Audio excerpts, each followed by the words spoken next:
It's crazy, the rain coming down. I think it's great. I think we need it. We do need it. The wet weather, it's still sticking around. We're live with team coverage with how conditions in SoCal are looking this morning.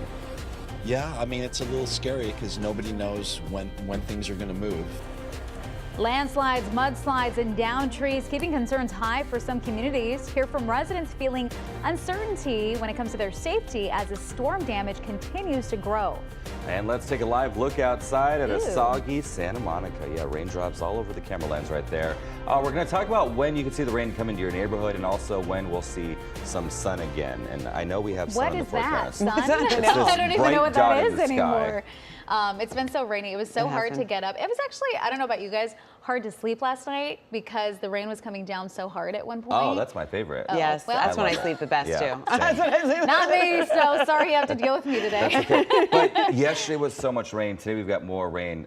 Just give us an idea. Are we going to have more or less than yesterday? It's going to be pretty much the same. Okay. So we'll have an additional 1 to 3 inches today as we push into the day. And the good news is the low pressure is on the move. It just like sat in Central California for so long yesterday. So Ventura and LA County got slammed. People in Orange County are like, what rain? But you'll get it as that low pressure slowly makes its way down towards the south as we head into the day today. Once that cold front passes too, behind it, we'll get that cold air aloft, which creates instability. And that's when we'll get that thunderstorm risk. But heaviest of rain right now moving out of the LA Metro, which you can see moving down south into Huntington Beach, Santa Ana, Anaheim, heading all the way up into Ontario. And we'll continue to see rain through tomorrow morning, but then we're going to get a break on Thursday and Friday. We'll need it. More rain coming up this weekend, and I'll have details on that with your full forecast. Kalina?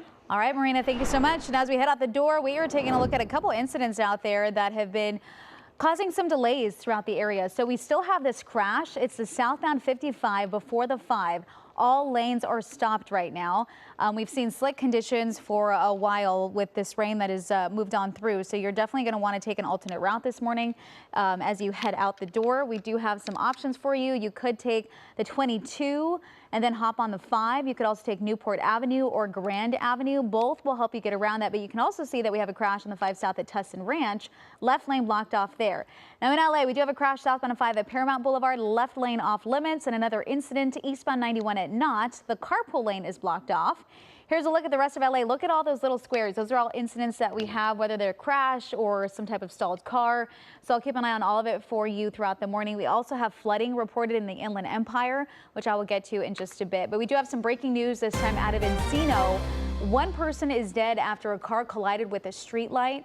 This happened at the intersection of Ventura Boulevard and Balboa Avenue around 12 a.m. this morning. At least one other person was transported to the hospital with injuries. LAPD was following the car at the time, but right now we don't know why. We will continue to follow this story and bring you any updates.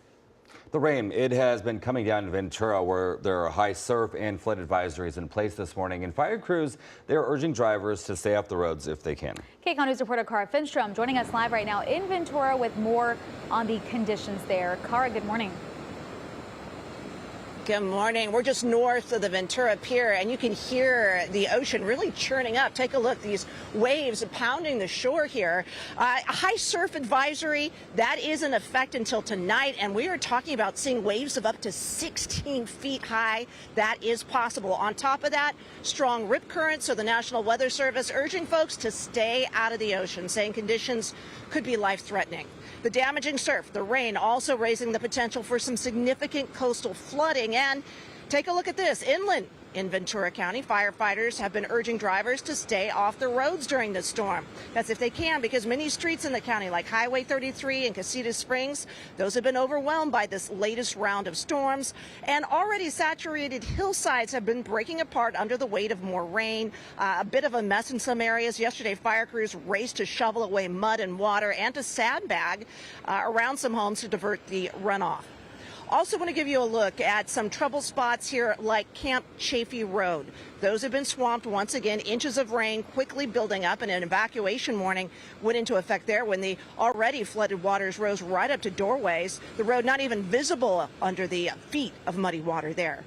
Finally, let's give you a look at some of that runoff from hillsides, the mud, the branches, and the rock that have been spewing out of the mouth of the Ventura River into the Pacific, turning these churning waters brown and creating a bit of a mess on our beaches. So some concern there as well, and we do understand that there could be some flooding in some low-lying coastal areas. I want to bring you back here live and show you the beach here. You can see some of the branches and the debris that have washed up. Again, we're just north of the Ventura Pier. So you can hear at home the waves here pounding the shoreline. So be careful if you're going to be in any of these coastal areas today. You could see some flooding in parking lots, areas like that are low-lying and right next to the shore, but no significant flooding. That's the good news there. Expected at this point. Of course, we need the rain. The word is just to be cautious as you're heading into these vulnerable spots. Back to you. Well said, Cara Fincham. Thank you so much. Stay safe out there. Also, let's go to the Inland Empire now. The IE could see 2 inches of rain by the end of this storm, and homeowners are not taking any chances. Many, they've been spending time making sandbags and doing whatever else they can to protect their homes. But it's not all doom and gloom. Some are making the best of this weather. Like, take a look, this family right here, they popped up a canopy so they could barbecue outside in the rain. What? That's something I would do. Yeah, you would. So like whatever it takes, I didn't care. You know, I have the garage, the easy up, and thankfully it's not raining too hard. I've done it in worse weather. That looks good. And it's fun for the family. It Get the looks kids really outside, good. as long as it's not, there's no thunderstorms or lightning. Yeah. San Bernardino County says it has fire departments 100% staffed, including swiftwater rescues that are ready to deploy at a moment's notice. Now I want some bacon. I know. Bacon grilling. All right, the latest round of rain means more weather worries, though, for residents in Rancho Palos Verdes. In the Seaview neighborhood there, 2 homes have been red tagged because of a mudslide. And because of the rain that we've seen so far in 2024, residents are now being asked to report new cracks and slippage on their properties. Yeah, I mean, it's a little scary because nobody knows when things are going to move. I mean, we're lucky. We're like, so far, we're good. You know, we don't have any serious problems. But as you know, right across the street, you know, it's red tagged. So The historic Wayfarers Chapel is also shut down because of land movement as well. And the recent storm, it is bringing growing concern for people in Beverly Crest, where more than a dozen homes in one area have already been seriously damaged. And the threat, it's not over. There's still a lot of cleanup. This road right here, Caribou Lane.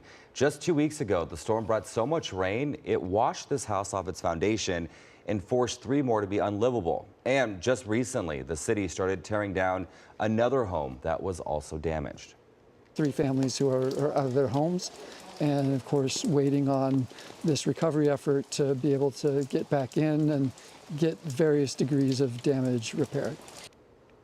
And since the last storm, the city has been doing grading assessments on private properties to help homeowners figure out how to plan for future storms. In the meantime, our coastline is now bracing for high surf and flooding. National Weather Service is warning we could see waves anywhere from 6 to 12 feet. In Long Beach, city crews helped reinforce the berm near homes along Seaside Walk as residents reinforce their own homes with sandbags in the peninsula. We're very worried down here on the peninsula. The berm, though, does that normally hold? Usually, but not always. You can see where the water will flow over the berm, and people have sandbagged along Seaside Walk. The strongest waves are expected this morning, right as people are waking up from 6 a.m. to 9 a.m. and high tide is at 6:32. The city is providing sandbags for anyone who might need them. And we'll be keeping you up to date on the latest weather conditions right here on Kcal News. You can also get weather alerts on kcalnews.com and the CBS Los Angeles app. This morning, a desperate and emotional plea from a local family to find their missing daughter. Baby, I hope you're listening to this. Please come home. The family misses you. We love you. I just want to make sure that you're okay. And that is the mother of 19-year-old Sinai Singh. She broke down at a news conference yesterday. Her daughter disappeared from her home on Friday morning. The family says the young woman suffers from a medical condition that requires medication. If you see her, you're urged to call the LAPD. After months of negotiations, members of the California Faculty Association overwhelmingly voted to approve a new contract agreement with the California State University system. The CFA represents more than 29,000 employees and says 76% of voting members approved the agreement, hailing it as a sign of the union's solidarity. The contract includes a 5% salary increase for all faculty retroactive to last July and another 5% salary increase this July. The deal still needs to be approved by CSU trustees. All right, let's go back to our weather with Marina. Marina, it's going to be a wet day. It is, and as we've been discussing here, especially over the last 15 minutes, we do have that high surf advisory. As you head into Ventura County and heading further north, we could see up to 15-foot waves, but we have that high surf advisory through our entire coastline with up to 12-foot waves as you head into LA as well as down into Orange County. So coastal flooding could be an issue as you're waking up this morning. So try to avoid the coastline throughout the entire day today. Conditions will improve as we push into tomorrow. We also have a flood watch and a flood advisory pretty much for our entire viewing area. The flood advisory is throughout LA and Ventura counties, and we will be looking at an additional 1 to 3 inches of rain with localized heavy downpours in thunderstorms as we move into this afternoon and evening. Back to you. All right, Marina, thank you. And as we head out the door, we are starting off with that SIG alert in the Inland Empire. It is flooding that's been reported on the eastbound 60 at Frederick. Looks like a lot of cars were hydroplaning in this area. The impact right now is the carpool lane. That is what's closed off as crews are working to get that all figured out. And then we do have a closure right now on the 15 heading north and southbound, but you can see the impact on the southbound side is between Ranchero and Joshua. 2 left lanes are closed off, so keep that in mind. The rest of the Inland Empire not too bad. However, looks like we do have a problem on the 60. This is westbound at Diamond Bar Boulevard, so leaving the area as you head on toward the 57 toward Diamond Bar. We do have the carpool lane blocked off because a car that flipped over there. Now, the storms are causing a bumpy ride for a lot of unsuspecting drivers across Southern California. This on your screen, this is in Studio City, where a massive rain-soaked pothole has now taken over the northbound 101 on-ramp at Laurel Canyon. You can see drivers there in their cars and the trucks just bracing for impact as they hit that huge hole. That on-ramp is closed until 8 o'clock this morning when road crews are expected to fix it. And this is something that we've been seeing pop up like crazy now that we have all the rain. It just hurts to watch this video because you know how that feels when you hit one. Especially when you don't see it coming at all. And you're like, how much is this going to cost me? I know. Yeah.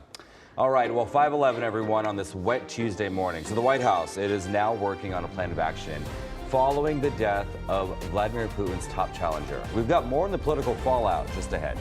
And President Biden makes a stop in Los Angeles today. What's on the agenda of his 3-day visit to California? And the storm, it is bringing a fresh coat of snow to California. See how much has already dumped in our mountains. It's pretty impressive.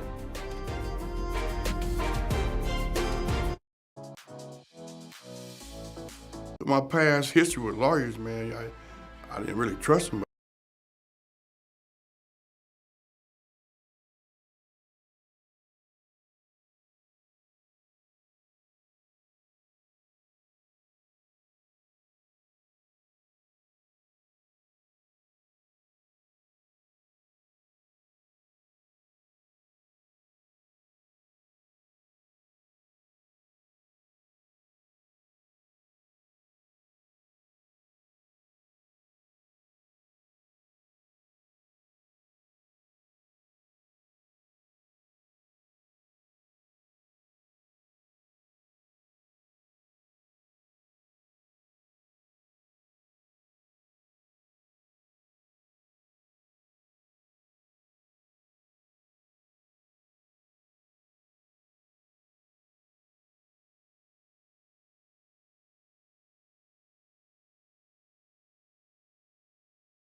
Evacuation warnings have been issued for parts of Santa Barbara County, including Carpinteria, and they remain in effect through Wednesday. The Santa Barbara airport also closed because of flooding on the airfield.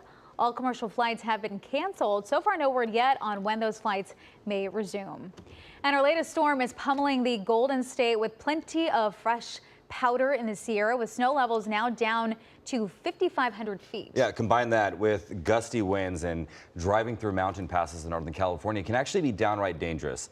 Chains are required on parts of Interstate 80, so if you're heading that way, make sure to pack your chains.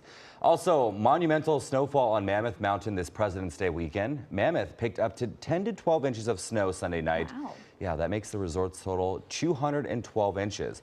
That's just under 18 feet of snow so far this season, with more snow expected to fall soon. And both of you went to the snow recently. She just got back from the snow. You took your pup to the snow. Yeah, she was in Mammoth. I was in Big Bear, and it's so nice to see all the snow there and the lake's full. And yeah, you were driving now. That's a little more dangerous. It wasn't right, and we when definitely needed those chains. We had all the way from Mammoth to Bishop. We on 395. We got the chains yesterday. So they saw, yes, about a foot of snow on Sunday night into Monday, and then they got an additional foot while we were there yesterday, and they'll get probably another couple feet as we head into tonight into tomorrow. So if you are traveling there, please just be aware that it is going to be slick. So we are going to also see snow levels drop to 6,000 feet as that cold air rolls in behind this system that's bringing us more rain this morning. So let's see the trouble spots. We have some rain in Orange County, really for the first time, some heavier rain. And yesterday, you guys only saw some light rainfall because that area low pressure was stuck in central California. But now it's on the move. And from Anaheim, Santa Ana, down into Yorba Linda, up into Pomona, Rancho Cucamonga, we're seeing that heavy rain. Saddled up against the San Gabriel Mountains as well as San Bernardino Mountains, we're seeing the rain from Wrightwood heading all the way over into Crestline. But remember, it is at about 8,000 feet, that snow level right now. So it's not going to drop until that cold air moves in behind this system. And then we see some rain throughout Laguna Beach, Laguna Niguel, Mission Viejo, and heading into Foothill Ranch. So rain off and on throughout the entire day today. It is not going to be persistent or consistent, but it'll be off and on and heavy at times. We could see an additional 1 to 3 inches lower in Orange County because it's going to take a bit. But once that low pressure gets in here later on tonight and into tomorrow morning is when you will see the heaviest of rain. Risk of thunderstorms. Cold front is moving through. So behind it, we're going to get that cold air aloft, which will have some instability to it. And so we will see about a 20 to 30% chance of thunderstorms later on this afternoon through the overnight tonight. And that localized heavy rainfall inside those thunderstorms could be very problematic for flood prone regions. Gusty winds 30 to 50, especially Ventura and LA County. Remember, our ground is still saturated from a lot of rainfall that we just had at the beginning of the month. So it's not going to take much to get problematic when it comes to flooding, when it comes to the risk of landslides. So that's why we really need to watch those trouble areas. And that's why we have a flood watch in effect through tomorrow morning. A flood advisory really narrowed in on portions of Ventura, LA, and parts of Orange County for that nuisance flooding as well. But temperatures in the 50s right now. We won't warm up much. Maybe 10 degrees. We'll be in the low 60s as we head into the day. So rain through tomorrow morning, thunderstorm risk this evening, and then it's going to be beautiful Thursday and Friday. So low pressure will gradually make its way off towards the east. As it does so, high pressure will take over as the high moves in. Thursday and Friday will be our relief days because we have another storm system potentially moving in Saturday night into Sunday. So our next weather future cast by 8 a.m. you can see that we are continuing to see heavy rain pushing up against then the San Gabriel Mountains by lunchtime. And then as we head into tonight, this is when we start to see that instability. And so at 7:45 p.m. we'll start to get those thunderstorms to start to roll in, and we'll track those for for you this evening, as that localized heavy rain could be very problematic for those issues in the Santa Monica Mountains and the Hollywood Hills regions. But by Wednesday, midday, everything looks fabulous, and we are going to see some much better weather. We need it to dry out on Thursday and Friday, extended for the Inland Empire. Next chance of rain moves in on Saturday night. Back to you. All right, Marina, thank you. And as we head out the door, we do have a crash reported on the northbound 405 before the 101. The carpool and 2 left lanes are blocked off here, and you can see that backup in the northbound direction. We do have a camera in the area as well that will partially show the backup there. We also do have this crash 5 south at Paramount Boulevard. The left lane is blocked off, and you can see that backup heading southbound, also northbound this morning, leaving the 605 as you head in that direction, also because of a crash we have there. And then we also have an overturned car 60 west at Diamond Bar Boulevard. The carpool lane off limits. That's causing a backup just before the 71. Time right now, 5:20. The U.S. makes a proposal to ease the bloodshed in Gaza. The push for peace now that falls short of an immediate ceasefire. And do women benefit more from exercise than men? Well, a new study says that might be the case. We're going to look into the findings ahead.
And welcome to Kcal News mornings at 5 and streaming on CBS News Los Angeles. Taking a live look at LAX in the distance. It is 5:23 on this wet Tuesday morning. The Biden administration is weighing additional sanctions against Russia in the wake of opposition leader Alexei Navalny's death. Speaking to reporters outside the White House, President Biden says he's unsure if Navalny's death will persuade House Republicans to act on a Senate-passed bill that includes billions in aid for Ukraine. House Speaker Mike Johnson spent President's Day meeting with former President Donald Trump, who opposed a bipartisan Senate bill that included foreign aid. They're making a big mistake not responding. Look, the way they're walking away from the threat of Russia, the way they're walking away from NATO, the way they're walking away from meeting our obligations is just shocking. I've been here a while. I've never seen anything like this. And this week marks 2 years since Russia's brutal invasion of Ukraine. The Pentagon warns that Ukraine is in critical need of aid to sustain its fight against Russia. The U.S. is proposing the UN Security Council draft a resolution which calls for a temporary ceasefire in Gaza. The draft resolution falls short of what many Security Council members are calling for an immediate ceasefire. It also calls for the release of Israeli hostages, while also warning against an Israeli ground incursion into Rafah. Now, the draft comes as the U.S. vowed to veto an Algerian draft proposal calling for an immediate ceasefire, and that vote is set to take place sometime this morning.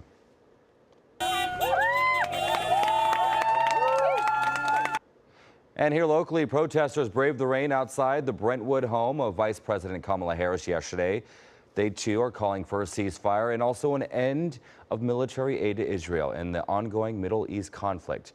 Protesters say they are also publicly mourning the Israelis and Palestinians killed since the war began more than 4 months ago. Well, just ahead, we're continuing to track the storm. We've got live team coverage coming up. Also, an updated forecast. And we're going to look at the problems that are already being encountered on the road. Yeah, the rain is causing trees to topple over here in the Hollywood Hills. We're going to take a closer look at the damage here and let you know about some of the other hillside communities that are on alert this morning.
This is Kcal News Mornings. And good morning to you. It is Tuesday, February 20th. Thank you for joining us on Kcal News at 5. I'm Chris Holmstrom. And I'm Kalina Strinos, and here are some of the major headlines we are following. A campaign trail brings President Biden to California. We have more on the presidential race and his stop in Los Angeles. Then a dive into the heated race for LA's district attorney seat. We're going to hear from the top 3 challengers on why they believe they'll be a better fit than incumbent George Gascon. It's the price we in California pay for living in a beautiful place. We do live in a beautiful place, but it's raining. So the top story of the day, we're talking about that rain and growing dangers for hillside communities. We're live with a look at some of the mess some neighborhoods are dealing with this morning. And to help us navigate through all of this, we have Marina Jurica joining us right now, filling in for Amber Lee. Chris, you were saying you like the rain. Well, yeah, no, I think it's good. And we were talking about the mountains and all the snow we're getting up in Mammoth and in Big Bear. And just, you know, the fun side of it. Like you can go skiing and snowboard, as you were saying. Yes, all weekend we were in Mammoth. Black Diamond it was Queen great. over here. Oh, well, my son keeps me honest. Yeah, she does the Black Diamonds, which Oh, are wow. the very Oh my gosh, impressive. I stay on the kiddie slope. I don't even try, so But out of don't look at me for help. My husband just stays in the bar, so at least you get on the You know slope. what? Your husband and I can be friends. That's where we're going to be next time. Everyone's having fun, but just out of curiosity, snowpack obviously is so important. Yeah. How is our snowpack right now in relation to, you know, what we've experienced so far? So we're looking at over 200 inches, if you can believe it, in 212, Mammoth. yeah. I mean, that's crazy. And so last year at this time, we were pretty much right there as well. So it's going to probably be another record-breaking year for our mountains, which will be good later on when we need that snow melt and that water in our reservoirs. But looking at our satellite radar right now, we actually do have just a little bit of snow that's moving into portions, as you can see, as I key in right now in Wrightwood and Crestline. So snow levels will be at about 7,000 feet as we push into the day today. But as soon as that cold air wraps in behind it, we will be looking at, of course, it dropping to 5,000 to 6,000 feet. So just keep that in mind for tonight and early tomorrow morning. Some heavier rain from the I-10-15 corridor. You can see from San Bernardino heading all the way down 15, Riverside, Lake Elsinore, Laguna Niguel. So Orange County starting to see the rain, where you guys really didn't get a lot of it yesterday because that low was situated and parked in central portions of the coastline. So we do have a flood watch in effect for our entire viewing area. That is through tomorrow morning, and some updated storm totals right now we can give you. Topanga, almost 6 inches. Ventura, that's actually supposed to be 3.23, but Porter Ranch also at about 3 1/4. Bel Air as well. Pasadena almost at 2 inches, and Fullerton now over 1/2 inch. So we will be looking at that continuing with an additional 1 to 3 inches throughout the day today. So please be careful. How do those roads look, Lena? All right, Marina, it really depends on where you're going. We do have people hitting the road this morning versus yesterday when we were a holiday, but right now I want to focus on the 15. So we've seen this in the past when it happens, when rain comes down. They decide to shut down lanes to hopefully prevent any flooding from happening here. So they have crews out there. They're going to be assessing the situation as soon as it happens. But the 15 north and southbound between Ranchero and Joshua Street, you will see the 2 left lanes closed off, and that's already impacting your commute. It's an hour and 28 minutes right now between the 18 and the 215. That's just about a 24-mile stretch. So if you're planning on leaving at 6 o'clock or 5:45, you got to leave now. You got to get that head start on your morning commute. The rest of the Inland Empire right now, it's not too bad. We have a couple incidents here and there. We have this crash westbound 10 past Cherry. The left lane is blocked off. We still have the Sigler with flooding on the eastbound 60 at Frederick. The carpool lane closed there. And then leaving the area heading westbound on the 60 right at Diamond Bar Boulevard, we do have an overturned car with the carpool lane blocked off, and also flooding on the 71. This is actually a spot we've seen flooding in the past too, between Rio Rancho and Mission. That right lane is off limits. More crashes to get to throughout the morning. I'll get to them in just a second, but I want to talk about this storm again because we're seeing so much damage from this latest storm. A massive tree just came crashing down overnight and is causing a huge mess right now in the Hollywood Hills. And Kcal News reporter Tina Patel live on Multiview Drive, where the tree is actually blocking the road. Tina, this is going to be an issue for people trying to get to work, especially if crews are not able to get the tree to go. Yeah, you know, the rain right now is not that heavy, but the ground is so saturated, and that is why we are seeing problems like this. This tree toppled down around midnight here on Multiview Drive in the Hollywood Hills. Now, fortunately, it did not land on any homes or any cars, and it didn't take out any power lines, but it is blocking most of the road here. So yes, it's going to be a problem as people wake up and they want to head out. If a car is kind of smaller, it can kind of squeeze around, but it's definitely going to be an issue for some drivers. And since the rain is still coming down, there's a concern that we could just see more problems like this as the day goes on. Take a look at this video. The storms earlier this month, you might remember they caused significant damage to a Beverly Crest neighborhood. Now, originally, the LA Department of Building and Safety red tagged 3 homes and yellow tagged 7 more. But yesterday, inspectors told us that after further assessment, there were actually 8 more homes they found with structural problems. So more families there have been forced to leave, and the people who are still in their homes on Caribou Lane are now on edge, hoping that the hillsides will hold during this latest storm. As we come back out here live, the city of Los Angeles has activated their emergency operations center. So they say they are staffed. They are ready to deal with any problems if there are swiftwater rescues, if there are power outages, and if there are downed trees like this one. Unfortunately, they only have so many crews, and there are so many hillside communities where we could see problems. So right now we don't have an estimate on how long it'll take for them to come here and clear this tree. It's a smaller neighborhood, so not as many people affected, but the people who are here are hoping that they'll get some relief soon. We'll send it back to you. All right, Tina, thank you so much for that. And let's go to Silver Lake now, where a tree crashed down onto cars during yesterday's rain. Residents on Sanborn in Effie say they have been worried about the trees in the neighborhood for a while now, and they say they even took it to the former city councilman to no avail. His deputy told me that we have no trees on the street and that we're fine. So nobody has done anything. And so I knew that this was going to be an issue at some point. And unfortunately, it was on me, even though I was the one trying to tell them. And residents say they expected something to go wrong since the trees have not been trimmed. And of course, we're going to keep you updated on the latest weather conditions right here on Kcal News. You can also get weather alerts on kcalnews.com and the CBS Los Angeles app.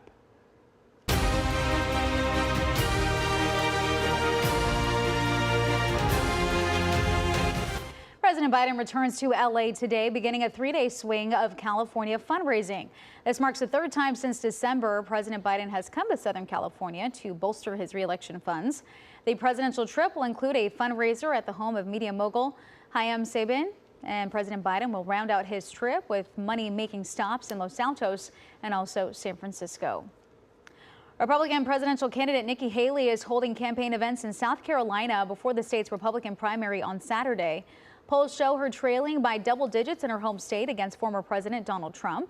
Trump held a rally in Michigan over the weekend and takes center stage in a pre-taped town hall from Spartanburg that airs tonight on Fox.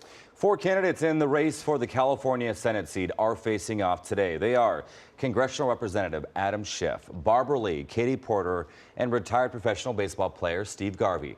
They'll take center stage at Loyola Marymount University this evening, and they'll be fighting over key issues, also trying to make themselves stand out in a crowded field. There are 4 of them. They're looking to fill Dianne Feinstein's seat. She died in September after serving in the Senate for more than 3 decades. Well, 12 people are running to become the next LA County DA, including the man who holds the job right now, George Gascon. And this morning, we're looking at the top 3 challengers that are looking to replace him. And they are the top in fundraising and polling. And you'll hear the term enhancements in this story. Enhancements are when prosecutors ask for many more years in prison because a crime was sickening or violent, but they are controversial. Here's Jeff Nguyen. Now I'm running to be your prosecutor. Longtime child abuse prosecutor Jonathan Hatami is best known for winning convictions in the murder and torture cases of Gabriel Fernandez and Anthony Avalos. Now he's running to replace his boss, incumbent LA County District Attorney George Gascon. We have a major public safety issue here in Los Angeles. So many people feel unsafe. Gascon has been criticized by his opponents for rarely filing enhancement charges. So if you use a gun and you kill somebody, we should charge the gun allegation. If you're a gang member and you kill somebody, we should charge the gun allegation and the gang allegation. Hatami also believes in filing hate crime enhancements, and he wants to separate himself from Gascon, who won office by promising never to seek the death penalty. I don't say I'm pro-death penalty, and I don't say I'm anti-death penalty. I say I'm for following the law. Hatami is now a registered Democrat, but he previously ran for the Santa Clarita City Council as a Republican. This shouldn't be a Republican-Democrat issue. I think it's irrelevant. Am I proud of my past history? 100%. According to the latest county data, he's raised more than $550,000. We see it all over the news. Smash and grab robberies and organized retail theft across Southern California. Former federal prosecutor Jeff Chemerinsky has raised nearly $900,000. He calls himself a reformer who prosecuted and convicted the head of MS-13. I believe strongly in gun enhancements. He also supports filing hate crime enhancement, but he's reluctant when it comes to gang enhancements. And gang enhancements have really been abused in the past, added on to cases where the evidence didn't require it or wasn't the right thing to do. On the death penalty, I personally would not be applying the death penalty. in 2016, he won convictions in a smash and grab case in Century City. And in December, his son was at the Santa Anita Mall when another smash and grab happened. The mall was on lockdown, and it was terrifying for us. Chemerinsky has spoken publicly about criminal justice reform, which has drawn comparisons to Gascon, but Chemerinsky doesn't consider himself a progressive. I am a reformer, but I'm also a prosecutor. I truly believe you can have both. Enough is enough. Former federal prosecutor Nathan Hochman has already bought up $1 million worth of ad time after raising more than $1.5 million. He says enhancements on guns and gangs are necessary To deter people who are part of gangs or deter people from using guns in the commission of those crimes. On the death penalty, used in the most rare situations, in the most heinous of crimes.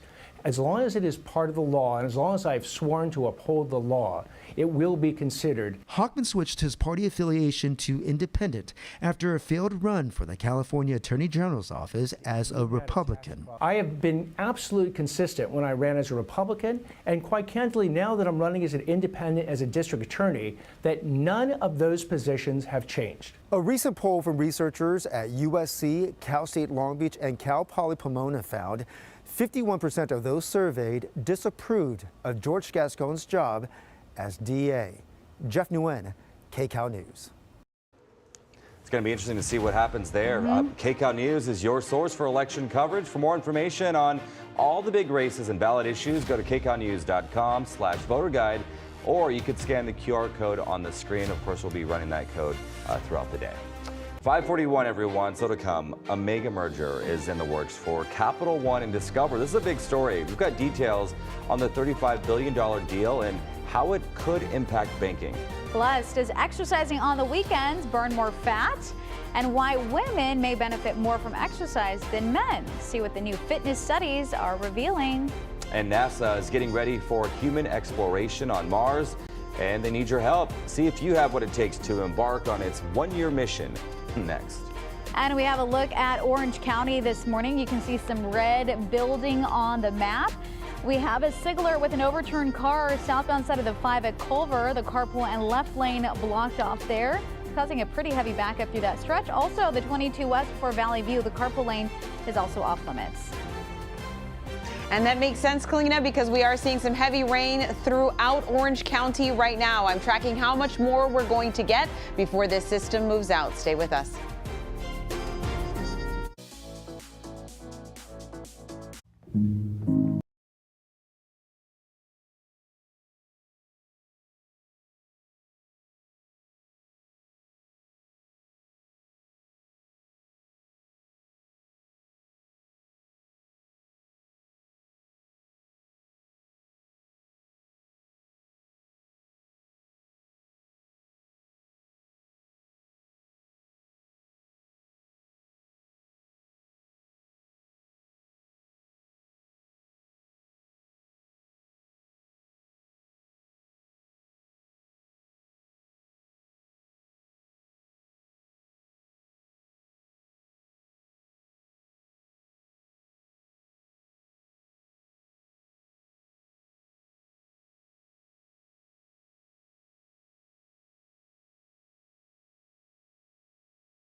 Will live in a 3D printed habitat and participate in activities like simulated spacewalks, operating robots, growing crops, and more. Isn't that the Matt Damon movie? Yeah, there was. It was really good too. Yeah, what was, do you remember the name? I don't remember the name. Applicants must have a STEM background, and this is the second of 3 simulated Mars missions, with the first one still underway. Didn't Marina work for NASA? Yes, and I used to forecast for Mars. Nobody wants to live there. It Yeah, is right? like negative 200 plus. Oh. It's not a nice place. It's inhospitable in all ways. So let's just keep to saving our planet Earth. I just think it's so cool that you worked for NASA. Like, can we just backtrack and go back to that? That's just amazing. And now you forecast for us. How about that? There we go. A much better place to forecast for, because we are, even though seeing a tough commute out there this morning, Earth is a much friendlier planet, trust me. So we are seeing some heavy rain starting to move into Orange County really for the first time. So some problematic issues there. Leave yourself plenty of time, folks, as you're out and about, because we'll continue to see bouts of rain off and on throughout the whole day. So it won't be all day, but we'll get these pulses from this system, and that'll continue to give us that rain throughout our Tuesday into our Wednesday morning. So heaviest of rain right now, right up I-5, you can see from Laguna Niguel, Mission Viejo, heading up to Foothill Ranch, all the way in the Inland Empire, Corona, Riverside, Fontana, Rancho Cucamonga, San Bernardino, into Crestline, and we even saw a little brief period of snow in Wrightwood just about 20 minutes ago. So leave yourself the time, because ground is already super saturated. It's not going to take much for flooding concerns to start to be problematic. So as we continue throughout the day, we'll see rain amounts of 1 to 3 inches more than we've already gotten it. Lower in Orange County, of course, because you folks are just starting to see it. Risk of thunderstorms are moving in late afternoon and overnight. That is pretty serious, because anyone who does get those isolated thunderstorms will be looking at a whole lot of rain in a short period of time, and that's going to create more flooding concerns for us. So we'll track that, especially later on today. But gusty winds 30 to 50 miles per hour in Ventura and LA counties. And of course, as I mentioned, the ground is already saturated from these huge storms that we had earlier in the month. So even an inch could cause new landslides and new problems. That's why we have a flood watch in effect for our entire viewing area. That's through Wednesday morning. And we are also seeing coastal issues. Coastal flooding could become serious as we push into the day. So up to 15-foot waves in Ventura County, LA and Orange County looking at up to 12-foot wave potential. And so with dangerous rip currents and the potential of coastal flooding, just avoid the coastline as we move into the next 24 hours. We will improve, I promise, by Wednesday into the rest of the week. So right now temperatures are in the 50s. We're not going to warm up too much. Low 60s as we head into the afternoon, because we'll have a lot of clouds and rain throughout the day. And our futurecast is showing that nicely. By 8 o'clock, there's another bout of heavy rain throughout the region. And then it bumps up against the San Gabriel Mountains as we push into about the lunch hour, the heaviest at least. Then 7:45 tonight. This is when we start to get that cold air aloft, that cold air that moves in behind a system that allows for instability. I think of it as a racetrack with cars moving at different speeds, and that allows for rotation. So we're really going to have to watch that as we push into the overnight tonight and tomorrow morning. This is 1 o'clock early on Wednesday as those snow levels drop to 5,000–6,000 feet, and then collective sigh of relief. By Wednesday afternoon, we kick this system out of here and we dry out. So we're looking at 1 to 3 inches of potential rainfall as we head into the day today. A little bit more in LA County as Ventura County gets a little bit more of a break today. And extended for the LA and OC Metro, there it is, Thursday and Friday. Those are our money days. Next chance for storms rolls in Saturday night into our Sunday and Monday. Back to you. Get a scratcher on one of those days. You never know. Marina, thank you. As we head out the door, we're starting off in Orange County once again because we still have this SIG alert. It's an overturned car southbound 5 at Culver. Carpool lane and the left lane blocked off right now, and that's adding a really heavy backup. So give yourself that extra 20 minutes to go through that stretch, or you could take the 55 to the 405. That'll help you get around that pocket of slowing. We also have a crash on the westbound 22 before Valley View. Carpool lane blocked off there. Here's a look at the 57 in Anaheim. You can see how slick the roads are and some volume there too. Overall look at the Inland Empire right now. We have some slowing on the 91. You can see that right around the 71. Also slowing on the 10, heading westbound the 60 and the 15. So we do have this new crash. It's westbound 10 past Cherry. The left lane is blocked off there. For that, you could take the 210 to get around it. Now we still have the SIG alert flooding eastbound 60 at Frederick. The carpool lane is blocked off there.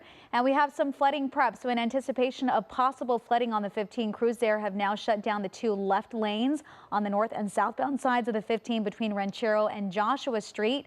Southbound commute, an hour and 38 minutes.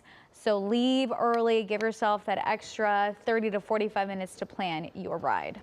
All right, 5:50 everyone. A mega merger in the works between Capital One and Discover Financial. But a major hurdle could be ahead for this $35 billion deal.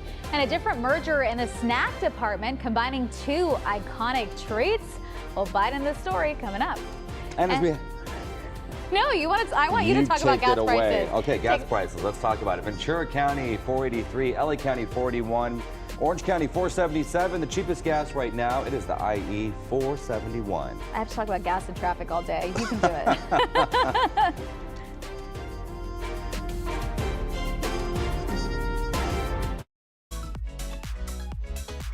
You get into an accident, and who do you call?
This is a huge story. The $35 billion all-stock deal would give Capital One shareholders 60% of the merged company, while Discover shareholders would get the other 40%. Capital One uses MasterCard and Visa for most of its cards, and the Wall Street Journal reports that Capital One plans to switch at least some of them to the Discover network and keep the Discover brand. Once finalized, the acquisition is expected to face tough antitrust scrutiny from federal officials. All right, take a look at this story. Hostess, they're combining 2 of its iconic snacks into one. More. Yeah, so the new honey bun donuts and the warm cinnamon and vanilla glaze from Hostess honey buns onto the soft Hostess donuts mini bun. I'm so confused. What is this? So these 2 are coming together, the donuts and then that chocolatey one. The new breakfast treat will hit shelves in early March. A little bit too much sugar for me, but not for me. There you go. I'm in. All right, if you think you're too busy to work out. I like how we go from donuts to working out. Yeah, seriously.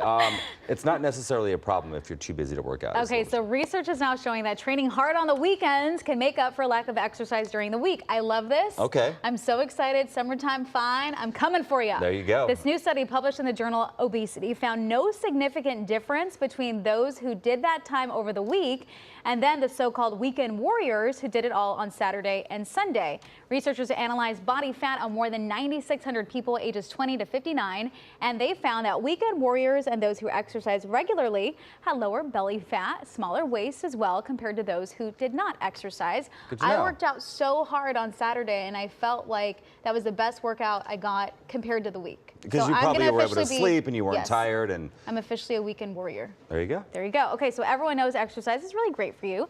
A new study, though, is showing that it may be more beneficial for women. Researchers found that at the same level of exercise, women lowered their heart disease risk twice as much. They also found that it doesn't matter how long you exercise, intensity of the workout is far more important. Researchers recommend 150 minutes of moderate intense physical activity and 2 days of muscle strengthening each week, but any exercise is better than none. And ladies, don't be afraid of those weights. Those weights are good. Yeah, you can start out small and go to what you want. Absolutely. All right, ahead at 6 o'clock, it's a fun snow day, but will it be fun to drive to our local mountains? My guess is no. Also, the rain still battering Southern California. The latest forecast coming up.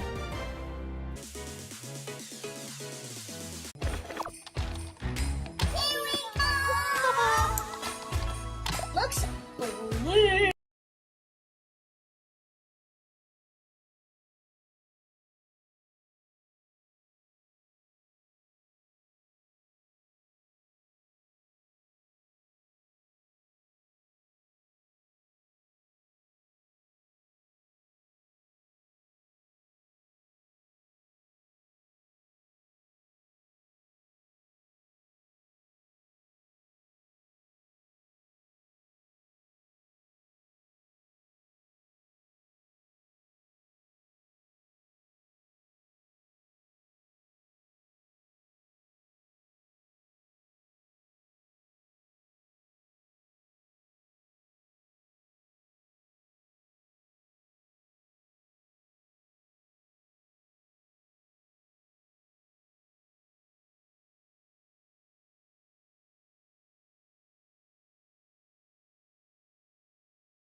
And the heavy rain is threatening nearly all of California.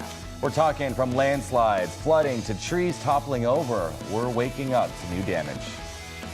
But despite all the rain, President Biden is still heading our way. How the weather will impact his trip to the not-so-sunny Golden State. And we do have live team coverage, Stormwatch team coverage. Cara Fincham and Tina Patel, they are out braving the rain. Kalina Astrinos is tracking road conditions. But first, meteorologist Marina Jurica starts with our in-depth next weather forecast. How much rain are we talking this morning, Marina? So we've already picked up about an inch and a half already from yesterday. So our storm totals are continuing to go up, and that'll be the case today, especially as we are seeing that rain move into Orange County. You folks really haven't seen a lot of this and in the Inland Empire, and now you're getting the heavier bouts of rain. So we will continue to see these pulses of heavy rain. It won't be consistent throughout the entire day, but rain off and on. And right now, the heaviest you can see moving on up towards 15. So Victorville out of Wrightwood, Crestline, Rancho Cucamonga, San Bernardino, Running Springs, and then all the way down into Riverside, Chino Hills, and heading into Rancho Santa Margarita and Laguna Niguel. So this is the heaviest of rain we have seen in Orange County since this storm system pushed through. It basically stalled out in Central California. So because of that, Ventura and LA County got the bulk of it yesterday. Now that low will push down towards the south, and everyone will see that rain. And that's why we have a flood watch for our entire viewing area that is through tomorrow morning. And we are going to be looking at getting an additional 1 to 3 inches of rainfall throughout the day today. And I'm talking thunderstorm chances as we move into this afternoon and evening coming up, as temperatures are in the 50s and 60s as we approach the afternoon. Kalina, how do those roads look? Hi, so we actually have our rover out on the 101 this morning, where we had those reports earlier of that pothole and this ramp closed off because of it. So this is what it looks like. Laurel Canyon right at the 101 freeway. You can see the cones are up, and you can see you cannot make that turn there because of it. So just keep that in mind. I want to show you what it looks like on the map this morning. So it's right around this little spot right here. So just make sure you plan ahead. I know a lot of people will take that to get onto the freeway. The other spot that we're tracking this morning is this crash on the 110 right at Vernon. The left lane is blocked off. That's a backup right now leaving the 105. We also have a crash on the northbound 5 past the 210. The carpool lane is blocked off there. And then in Orange County, lots of activity. So you can see that rain overlay. We brought it back so you can see the impacts it's making throughout the area. So the 5 freeway still jam-packed. They also still have that closure on PCH2. This, though, is a SIG alert. Overturned car 5 south at Culver. Carpool and left lane blocked off there. And then this crash, hopefully in the clearing stages by now, 22 west before Valley View. Carpool lane off limits this morning. Heading out to the Inland Empire, we saw reports of flooding on the 60 eastbound right around Frederick. So far, it's not causing an impact to your commute, but that is a SIG alert. And then we do have this crash westbound 10 past Cherry. The left lane is blocked, and this is actually a closure put in place to prepare for potential flooding through the area. So crews already shutting down the 2 left lanes in both directions on the north and southbound sides of the 15 between Ranchero and Joshua. You can see the southbound traffic now at 2 hours and 8 minutes. So you have to leave early and give yourself that extra time. Rita Bay, back to you. Kalina, thank you. The rain has been coming down in Ventura, where high surf and flood advisories are in place this morning. And drivers are being urged to stay off the roads if they can. Kcal News reporter Cara Fincham live in Ventura with the look at the conditions right now. Cara, good morning. Good morning. There's a high surf advisory in place here because we're talking waves possibly today of 16 feet. Take a look at my feet. We are just north of the pier, and you can see some of the debris that has crashed up here over this wall because the water kind of just racing up to the shoreline there, and in some cases jumping over it as those waves crash. The National Weather Service urging folks to be cautious, and if you don't need to be out there when it's raining, not to do so. Now, the damaging surf, the rain also raising the potential for some coastal flooding. And take a look at this. This is what Ventura County firefighters saw inland. Crews with Rescue Engine 23 responded to the Oakview Post Office parking lot. It flooded. They brought in big pumps to draft the water away from the post office itself. Fortunately, that water didn't get inside, and the post office was closed for the holiday. A number of streets in this county have been overwhelmed by this latest round of storms, including Highway 33 in Casita Springs. And already saturated hillsides, some of them have been breaking apart under the weight of more rain, creating messes in many areas. I want to give you a look now at one of the known trouble spots. That is Camp Chafee Road. It was swamped again as inches of rain built up. An evacuation warning went into effect there when waters rose right up to doorways. The road not even visible under feet of muddy water. With many areas impacted, Ventura County firefighters posted a message urging drivers to be cautious. please, if you encounter a roadway that has flooded, please do as the individual is doing behind me and turn around and don't drown. This could become a very dangerous situation should that driver have chosen to drive through this flooded roadway. And some of the mud, branches, rocks running off from hillsides have been making their way to the Pacific Ocean, turning the waters brown. Beaches also littered with all kinds of debris. I want to bring you back here live with the warning posted along the front here. You can see runoff, storm drain water may cause illness. You should stay out of it when there is runoff from these rains that gets into the ocean. So for numerous reasons, not a good idea to head into the ocean today. Folks, just urging you to be cautious. Obviously, we need the rain, but it is heavy at times, and there are some hazards to be aware of. Back to you. All right, Carl, thank you so much for that.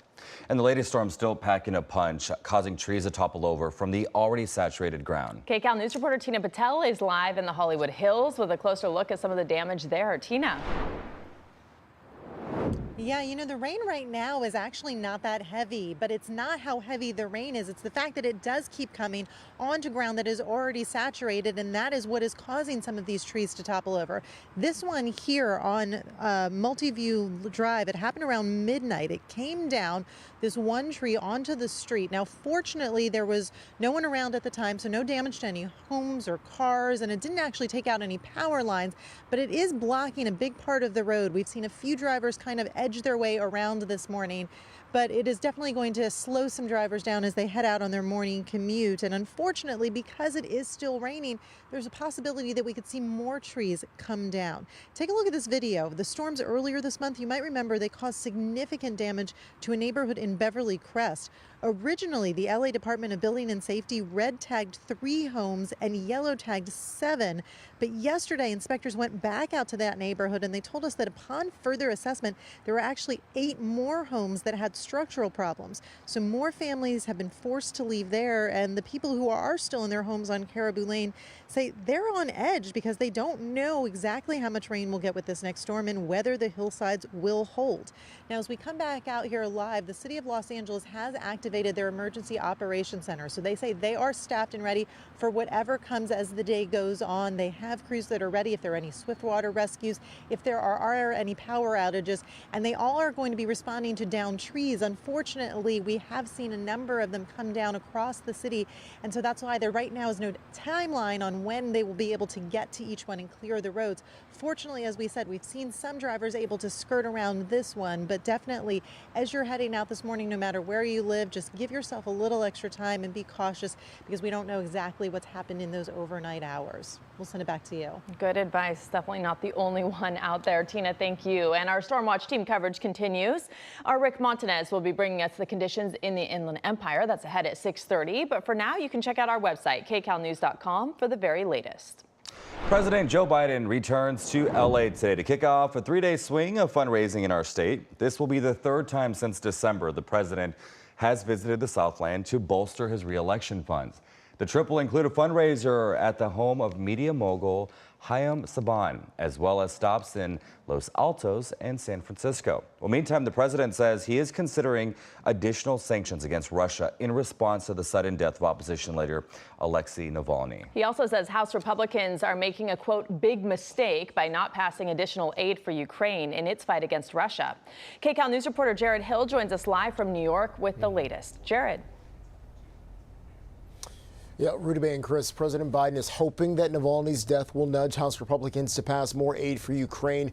But as you mentioned, that is something that he's not certain about. Meanwhile, the White House is considering some steps of its own to punish the Kremlin. This morning, growing international outrage to the death of Russian opposition leader Alexei Navalny. At the White House, President Biden says he's weighing new sanctions. We're considering additional sanctions, yes. President Biden blaming Navalny's death on Russian President Vladimir Putin. He also told reporters he's not sure if Navalny's death will persuade House Republicans to act on a Senate-passed bill that includes billions in aid for Ukraine. We're making a big mistake not responding. President Biden even said he's willing to meet with House Speaker Speaker Mike Johnson to discuss Ukraine aid. Johnson spent President's Day in Florida meeting with former President Donald Trump, who's openly opposed a bipartisan Senate bill that included funding for Ukraine and border security. Yesterday, Trump broke his silence on Navalny, writing on social media, "The sudden death of Alexei Navalny has made me more and more aware of what's happening in our country," though no mention of Putin. As this week marks 2 years since Russia's brutal invasion of Ukraine, the Pentagon warns that Ukraine absolutely needs more aid and that the country is running low on critical supplies, in particular, ammunitions. Now, Speaker Johnson has refused to bring that aid package up for a vote in the House, insisting that he won't be rushed on making a decision on that. That's despite the bill having support from most Democrats and almost half of Republicans in the Senate. Back to you. All right, Jared Hill, thank you so much. Here in the Southland, calls to end the war in the Middle East are growing louder.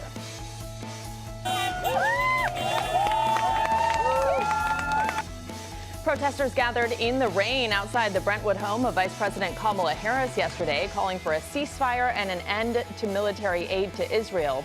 The demonstrators also said they're publicly mourning the Israelis and Palestinians who have died since the war began 4 months ago. 4 candidates in the race for the California Senate seat will face off tonight in another debate. Congressional Representative Adam Schiff, Barbara Lee, Katie Porter, and baseball legend Steve Garvey will take center stage at Loyola Marymount University. They are all looking to fill the late Dianne Feinstein seat. And after months of negotiations, members of the California Faculty Association approved a new contract with the Cal State University system. The CFA represents more than 29,000 employees and says 76% of voting members gave the agreement a thumbs up. The contract includes a 5% salary increase retroactive to last July and another 5% salary bump this July. The deal still needs to be approved by CSU trustees. The time right now, 6:11. Our Stormwatch coverage is just getting started. Travel troubles even before planes take flight. A local airport still shut down, and the problem is on the ground. Plus, Caltrans crews are busy making sure drivers stay safe, but with all the wild weather, see why the work isn't easy at all. And a disturbing discovery at a local creek has rescue creek teams scrambling what was found in the waters and why it should serve as a warning.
Welcome back to Kcal News Mornings at 6 and streaming on CBS News Los Angeles, taking a live look out at the Santa Monica Pier, what you can see of it, because there's a lot of rain on our camera out there, as there is everywhere across the Southland. It's 6:14 right now.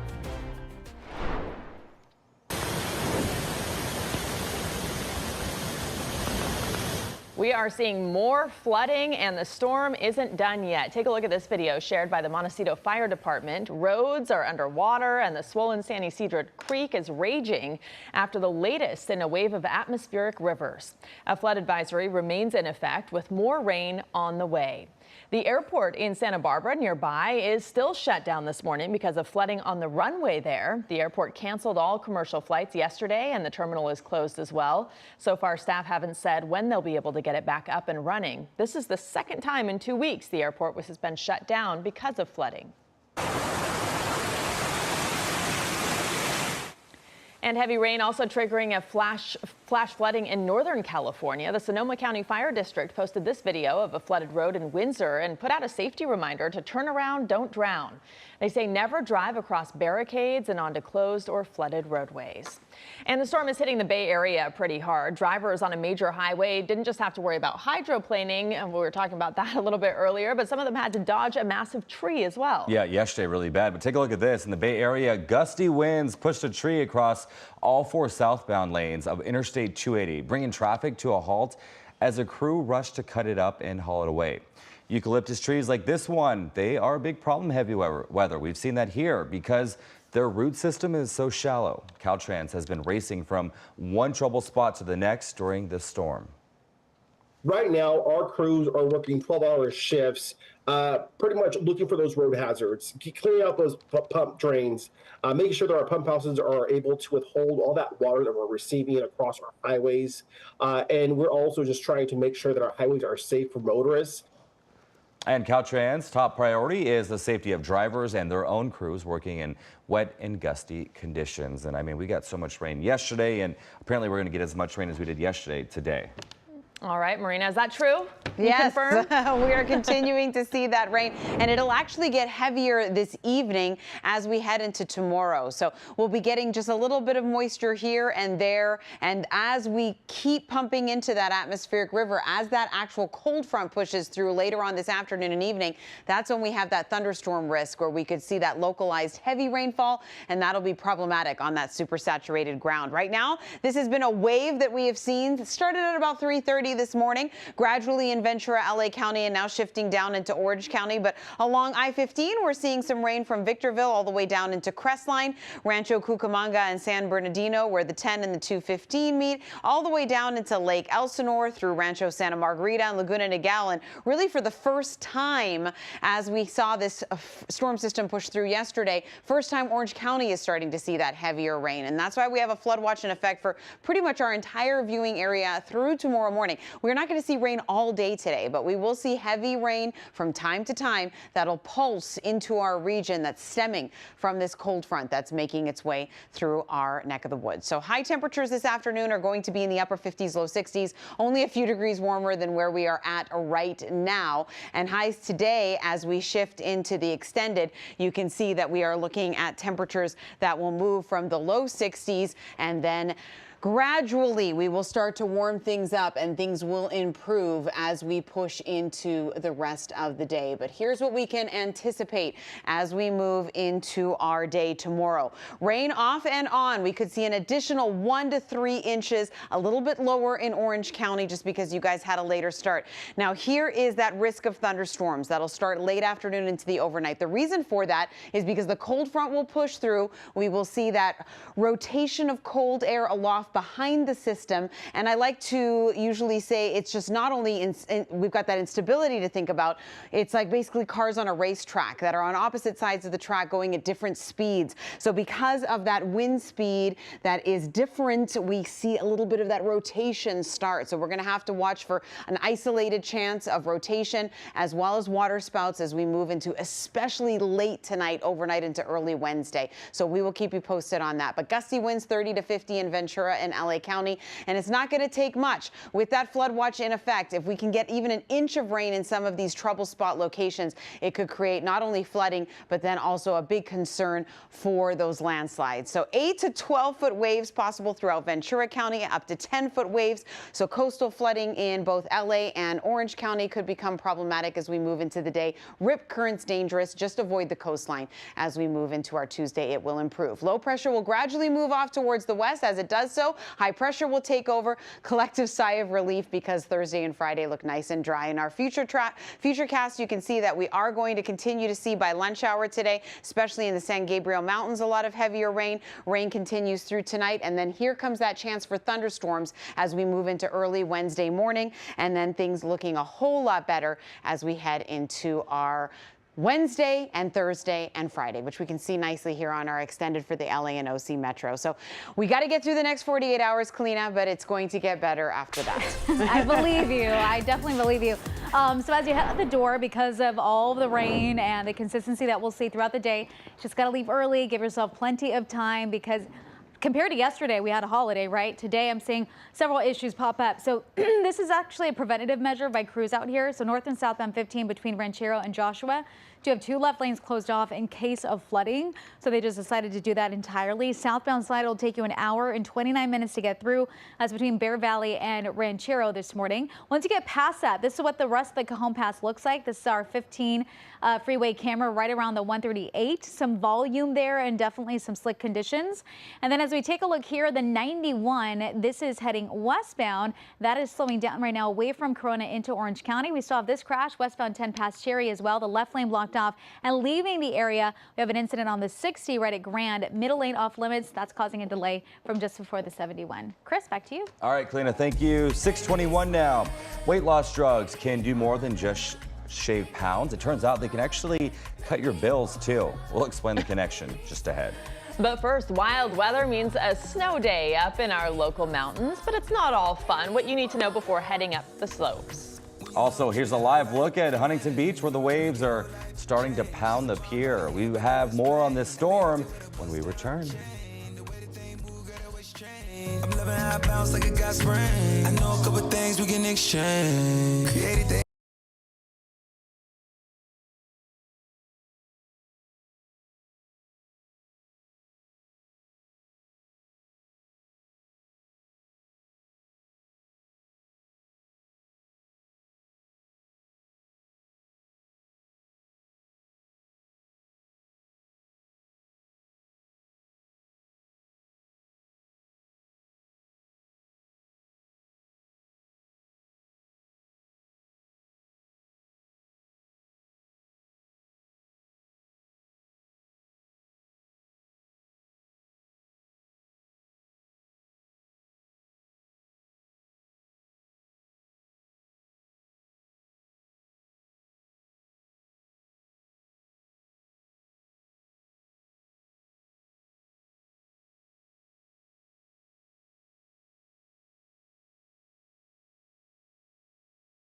Israel has given Hamas a deadline to return hostages held in Gaza. If it's not met, Hamas will face a ground offensive in the city of Rafah. That's where 1.5 million civilians are sheltering. That deadline is by the Muslim holy month of Ramadan, which begins in early March. But Hamas says they'll only release the remaining hostages in exchange for Palestinian prisoners and if Israel, quote, stops the aggression. 130 hostages are believed to still be in Hamas captivity. And meantime, anger is growing across Israel over a newly released video showing the youngest hostage. Israel's military says this video shows the Bibas family on October 7th, the day they were kidnapped by militants. Baby Kafir was 9 months old at the time, taken with his 4-year-old brother Ariel and their parents, Shuri and Yarden. In November, the group claimed Shuri and her 2 children had been killed in an airstrike, but the militants haven't shown any proof or handed over any bodies. Meantime, the U.S. is proposing a UN Security Council draft resolution calling for a temporary ceasefire in Gaza. The draft also calls for the release of Israeli hostages while also warning against an Israeli ground incursion into Rafah. It's unclear when or if the U.S. draft will be put to a vote, but this morning a UN vote is taking place on another draft resolution calling for an immediate ceasefire. The U.S. has vowed to veto that draft. Turning now to the election, South Carolina's Republican primary just days away. And Republican presidential candidate Nikki Haley is holding campaign events before Saturday's vote. Polls show her trailing former President Donald Trump by double digits in her home state. Meanwhile, Trump held a rally in Michigan over the weekend and takes center stage in a pre-taped town hall from Spartanburg that airs tonight on Fox. The time right now, 6:26. We continue our Storm Watch coverage. A soaking morning here in the Inland Empire. I'm Rick Montanez live in Rancho Cucamonga, where we are keeping an eye on the roads as conditions change. Potential problems. We'll talk about them coming up. All right, Rick, we'll see you in a bit. Plus, strong waves are pounding our coast as we speak. See how crews prepared beaches and homes from the threat of flooding. And are these potholes ever going to get fixed? You're watching Kcal News Mornings at 6. But first, let's check in with our favorite eagles up in Big Bear. That's Jackie in the nest, taking good care of her eggs right before the sun comes up. You know what's so cool? I was in Big Bear this weekend. In the restaurants, on the TV, they do a live stream of Jackie. See, I would so much rather watch this than sports any day. I love Jackie. We're all rooting for you, Jackie. Yeah, we're rooting for her. We'll be right back.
This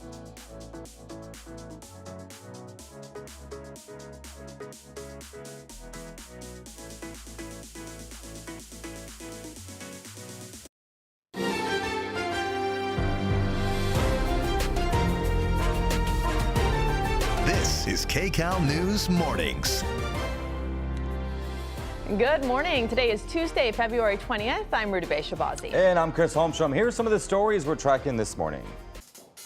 We just want to make sure that the rain is not coming in and it'll hold out. Yeah, what a mess. The big question, though, is Southern California prepared for this storm? We're continuing our storm watch coverage as we track conditions out in your neighborhood. Nobody knows when things are going to move. People on edge in the South Bay, and this morning's rain is bringing an even bigger threat to the homes there. It's a lot of powder, and we're really enjoying it. I want that to be me. It is a snow day. The slopes are ready, but what about the roads heading up to our local mountains? And how much longer should we expect this rain here down in the lower elevations? Let's take a look at your next weather and traffic.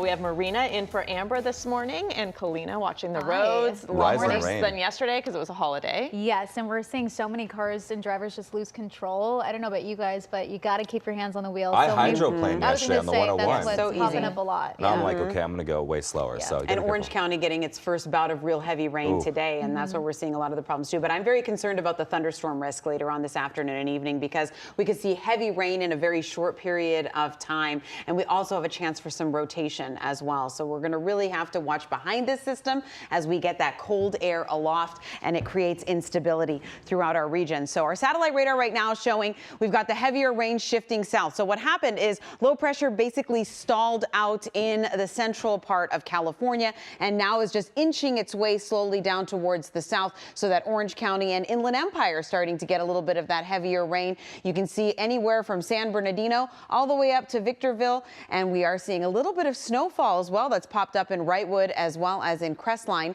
and then moving south into the Inland Empire Riverside all the way down through Orange County and Rancho Santa Margarita, Irvine, Laguna Niguel, all seeing that rain. It's really light to moderate right now, but it was heavier just about 30 to 45 minutes ago. And we do have a flood watch in effect for our entire viewing area until Wednesday morning. It's not going to take a lot because our ground is already super saturated, so even an inch could create super problems when it comes to not only nuisance street flooding, but also landslides and mudslides. So we'll have to be very, very careful as we push into the day today. Some updated storm totals.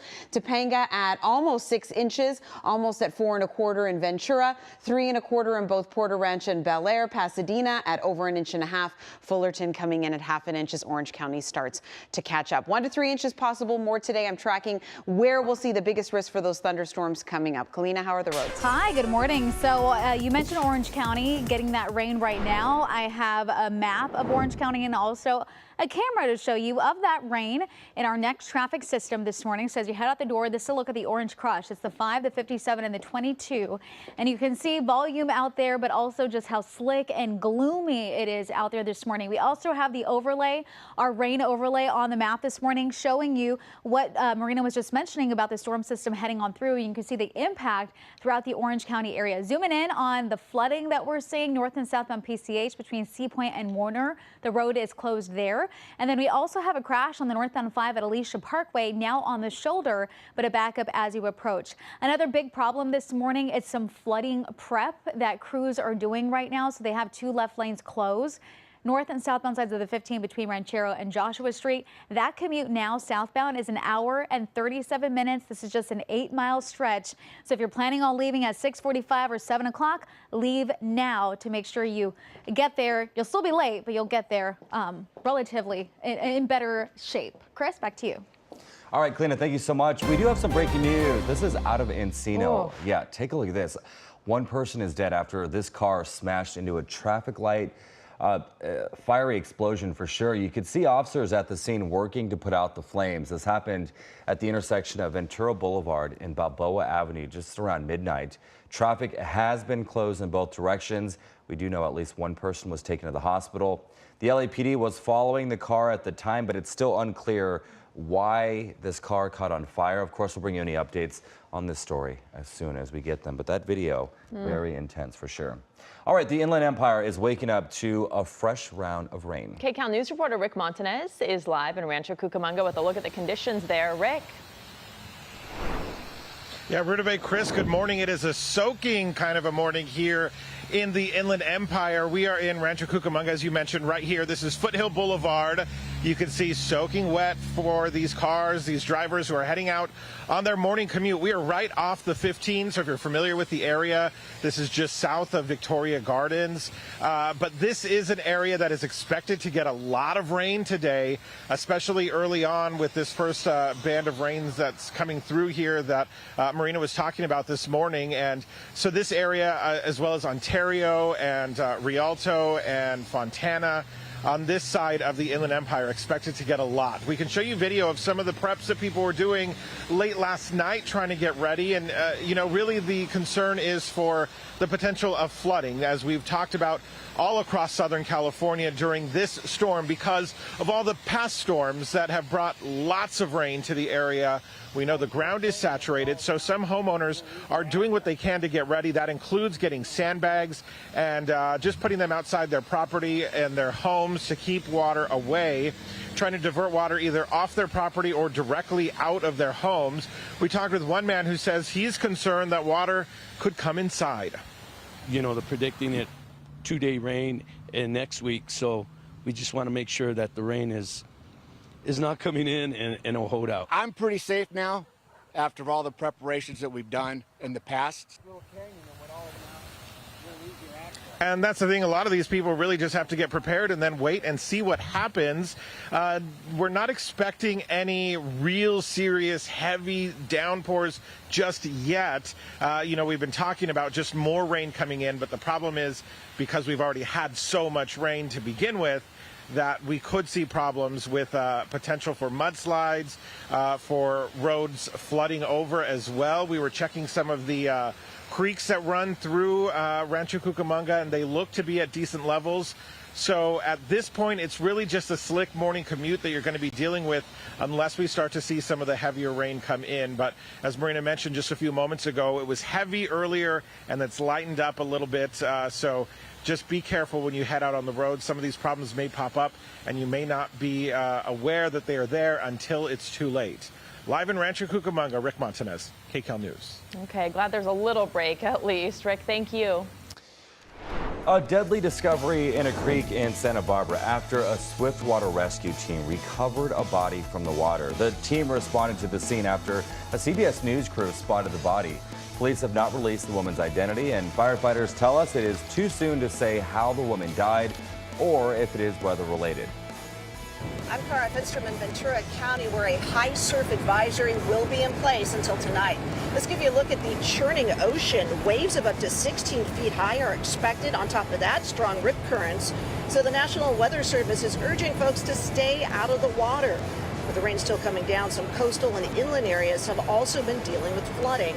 Firefighters had to draft water out of the Oakview Post Office parking lot yesterday, but say the building and everyone's mail stay dry. It's a little scary because nobody knows when things are going to move. In Rancho Palos Verdes, 2 homes have already been red tagged in the Seaview neighborhood, all because of an ongoing landslide. Residents there are being asked to report new cracks and slippage on properties. I'm Tina Patel in the Hollywood Hills, where a large tree came down overnight. It's now blocking access on Multiview Drive. Fortunately, the tree did not fall on any homes or cars, and it did not take out any power lines. But it shows how saturated the ground is after the series of storms we've had this month. Many people living in hillside communities are on edge. Earlier in February, there were mudslides in one Beverly Crest neighborhood. 7 homes there have now been red tagged and 11 have been yellow tagged. And our coastlines are bracing for high surf and flooding. The National Weather Service is warning that we could see waves anywhere from 6 to 12 feet in Long Beach. City crews there helped reinforce the berms near homes along Seaside Walk, and also residents, they set up sandbags right along the peninsula. Well, meanwhile, up in the mountains, the Sierra, a winter storm warning is in effect through tomorrow. The blinding snow and wind are expected to create blizzard conditions, but that hasn't stopped skiers and snowboarders from hitting the slopes. It snowed for much of the day yesterday at Boreal Mountain in Soda Springs near Tahoe. Even though it was windy, everyone was out enjoying that fresh powder. We love this mountain. Amazing. The kids has fun. Miel has fun. It's a lot of powder. All the lifts working good, and we are really enjoying. They're having fun up there. You can see the snow coming down. The conditions on the mountain, though, might have been perfect, but out on the road, another story. Slush and rain making travel through that area very slow. So funny to see, though. The snow brings out the kid in all of us. Yes. Yes, I love it.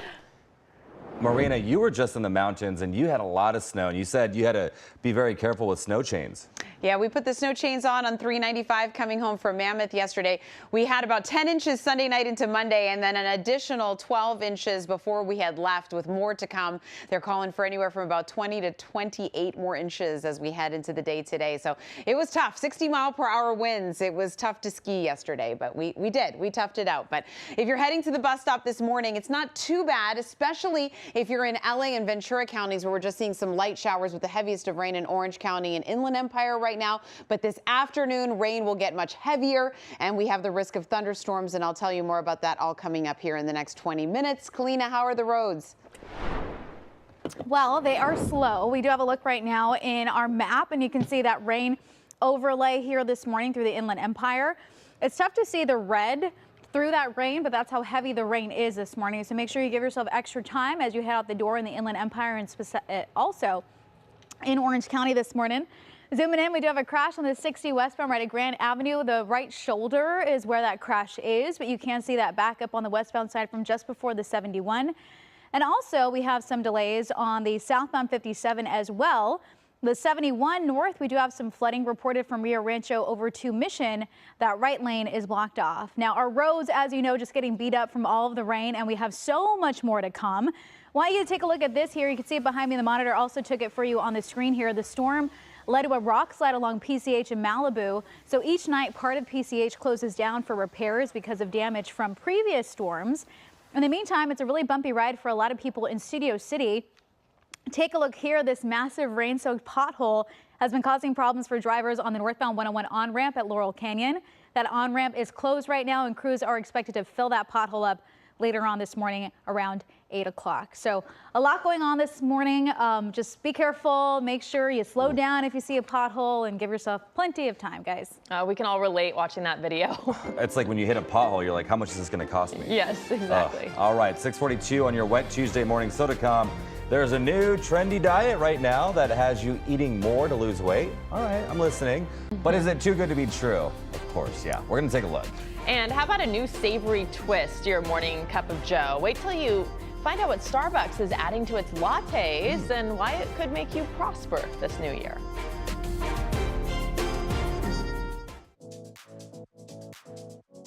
At Bob's, you can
All right, listen to this. Starbucks says it will start offering a pork-flavored coffee at its stores in China. Pork?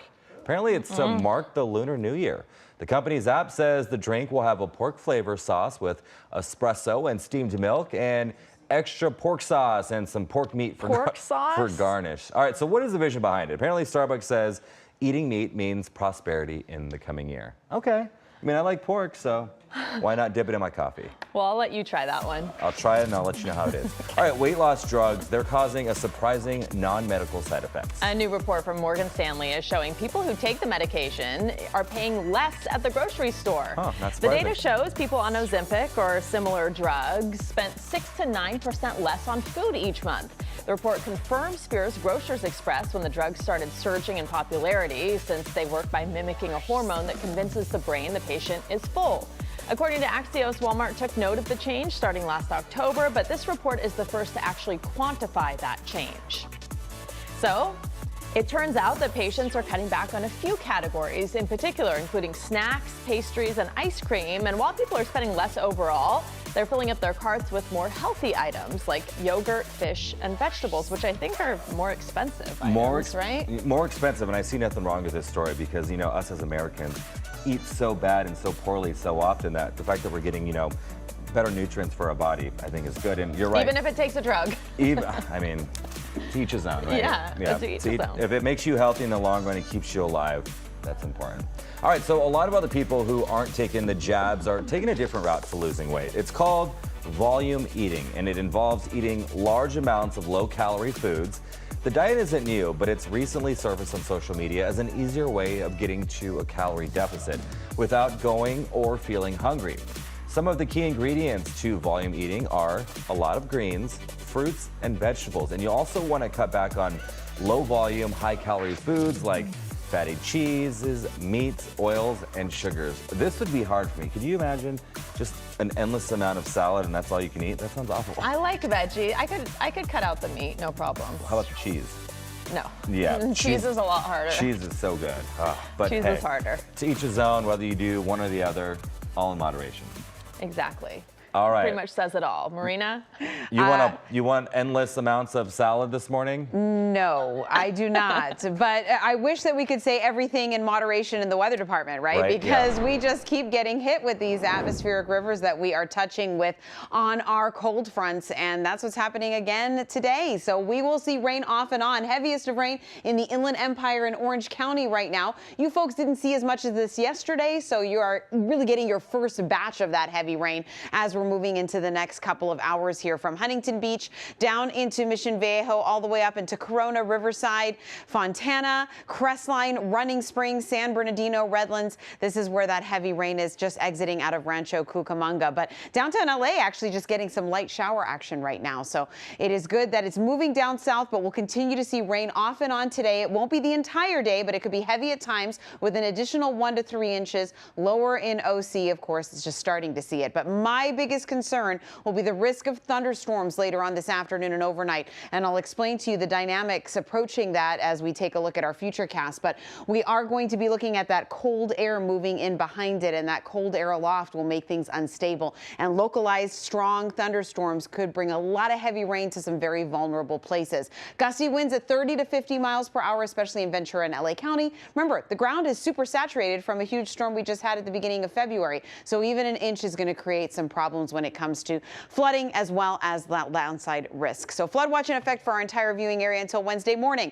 High surf advisory. Just do not go near the coastline if you do not have to today. We'll be dealing with some coastal flooding, very high waves, as well as a very dangerous rip currents. And temperatures are in the 50s right now. We won't rebound much, maybe 5-6 degrees as we head into our day. So futurecast, next weather you can see as we move into the morning hours, we will start to see some more heavy bouts and pulses of rainfall move, especially across the San Gabriel Mountains by lunch hour. Then here is the trouble area. By 8-9 o'clock tonight, we'll start to see that front that passes through. Cold air will move in aloft, which means it'll move in behind the system, and we're going to get varying winds at different levels. Think of a race car track, and we're seeing basically the cars on different places in the racetrack traveling at different speeds, and that creates a little bit of spin in the atmosphere. And so that's when we're really going to have to watch. And you can see by 1 o'clock in the morning on Wednesday, This is moving in, and by Wednesday noon, everything should be out. But overnight tonight especially, we'll be keeping a close eye on that with, as I mentioned, anywhere from 1 to 3 inches of total rainfall as we push into the afternoon. So extended for the Inland Empire. Good news is it's Thursday and Friday will be dry by Saturday night. We're looking at our next storm. Kalina, how are the roads? Hi, good morning. So I'm starting off right now on the 91 because I do have an issue on the westbound side here right around the 71. And this is a camera before that where you can see the backup already building. Lots of brake lights here. This is where the crash is. It's the fast track lanes that are impacted. And that commute will take you about 32 minutes between the 15 to the 241s. Just give yourself the extra 20 minutes as you head out the door. Here's a look at the 15 this time as you leave Lake Elsinore. You can see that patch of red. You can also see the rain overlay here as well. So keep that in mind. The rest of the Inland Empire, some heavy spots, including the 15 through the Cajon Pass. I'll get to that coming up. Rudabeh, back to you. Kalina, thank you. The time right now, 6:51. Does winter weather have you dreaming of getting away? Well, now's a great time to start cruising for a deal. The big deals you can score just ahead. And stay with us. We'll be back at a look at the stories that we're following today on Kcal News.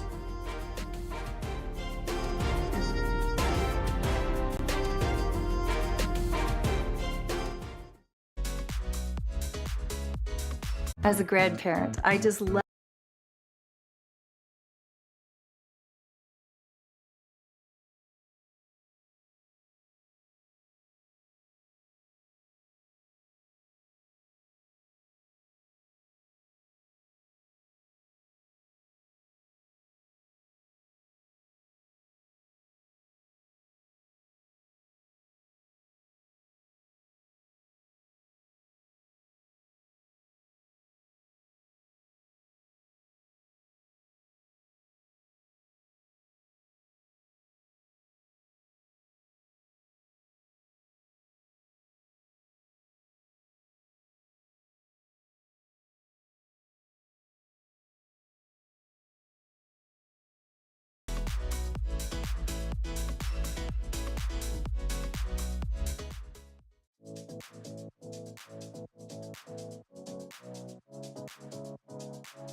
Welcome back. 6:53 right now, taking a live look outside. This is basically the scene everywhere across the Southland. More rain today.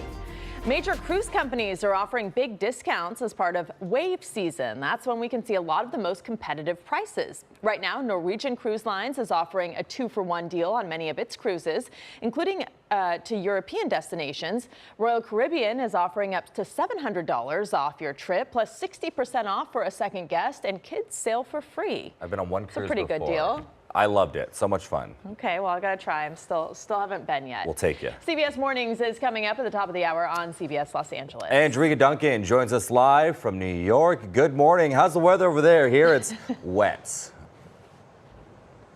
It's not too bad, and it's supposed to warm up, so I'm excited about that, but praying for you guys because I know you've been hit with a lot of rain recently. But let's get started on what's coming up. Chris and Rudabeh later today. We all know musician James Blunt for his song You're Beautiful. That hit came out 20 years ago. I can't believe it's been that long, and now the 5-time Grammy nominee has new music, and he talks about it with us. Also, speaking of the Grammys, Victoria Monet is having her moment. Gail shares more of her conversation with the big winner at this year's awards, where Monet was named Best New Artist. And 11-year-old Jeremiah Fennell You can't get enough of him. He has stolen the show at some major recent sporting events. The budding journalist is here to talk with us about interviewing some of the biggest names in sports and entertainment. We'll learn a lot from him, I'm sure. We'll see you at 7. We could use a definite journalism lesson from that kid on how to interview. He is amazing. He's so good. Jerika, thank you. We'll see you at 7. All right, there's more news coming up moments away on Kcal News Morning on Channel 9. Jamie Yukas joining us with a preview. Good morning. Good morning. Fun to see Jerika, my short hair friend. Oh, yeah, there you go. We're part of a club. It's the East Coast, yes, West Coast. Yes. Our birthdays are like 2 days apart, too. So Okay, you're there the you same go. sign. Fun facts. The more you know. But hey, how about this this you know. Tuesday fun day? How you feeling today? Like it's Tuesday, but I'll tell you what's coming up at 7 o'clock. What do we got? Okay. Do you have an electric vehicle? If you think it's hard to find a charger in this town, you are not alone. We're going to explore the big challenges facing EV drivers and see what's being done to keep you plugged in. I've been through hell, and I don't want anyone, honestly, to go through what I've been through. Local woman sees her life savings wiped away by bank fraud. Ahead at 8 o'clock, why she's now going after her own bank and how to protect yourself. Then ahead at 9, getting an accurate birth certificate shouldn't be this hard, okay? Several mistakes were made by a California hospital when this father's son was born. Wait until you see what he had to endure to get it corrected. It is quite the story. Okay, that sounds like a nightmare. I guess we'll hear more about that in a minute. We'll uncover it all. All right, see you soon. Thank you, Jamie. All right, well, thank you for watching Kcal News Mornings at 6. We'll see you on Channel 9.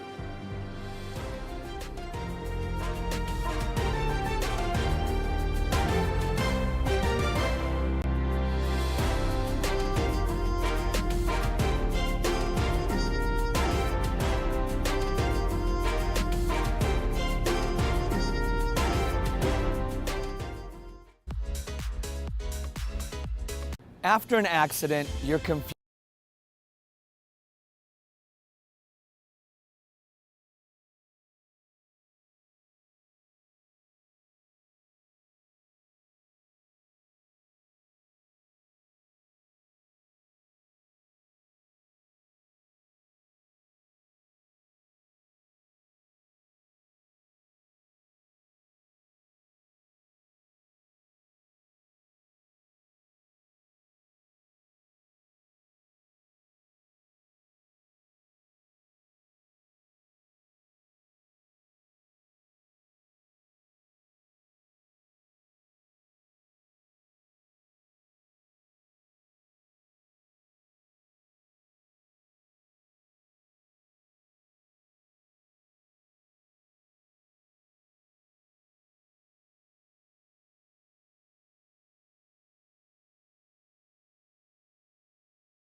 Now at 7, we're getting soaked on this wet and windy Tuesday morning. Some flash flood warnings have been lifted, but don't relax just yet. More rain is heading our way, and those warnings could be back soon.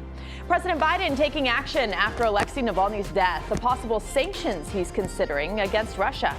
And major credit card shakeup is on the horizon. Capital One wants to buy Discover. Find out what it would mean for you as a customer.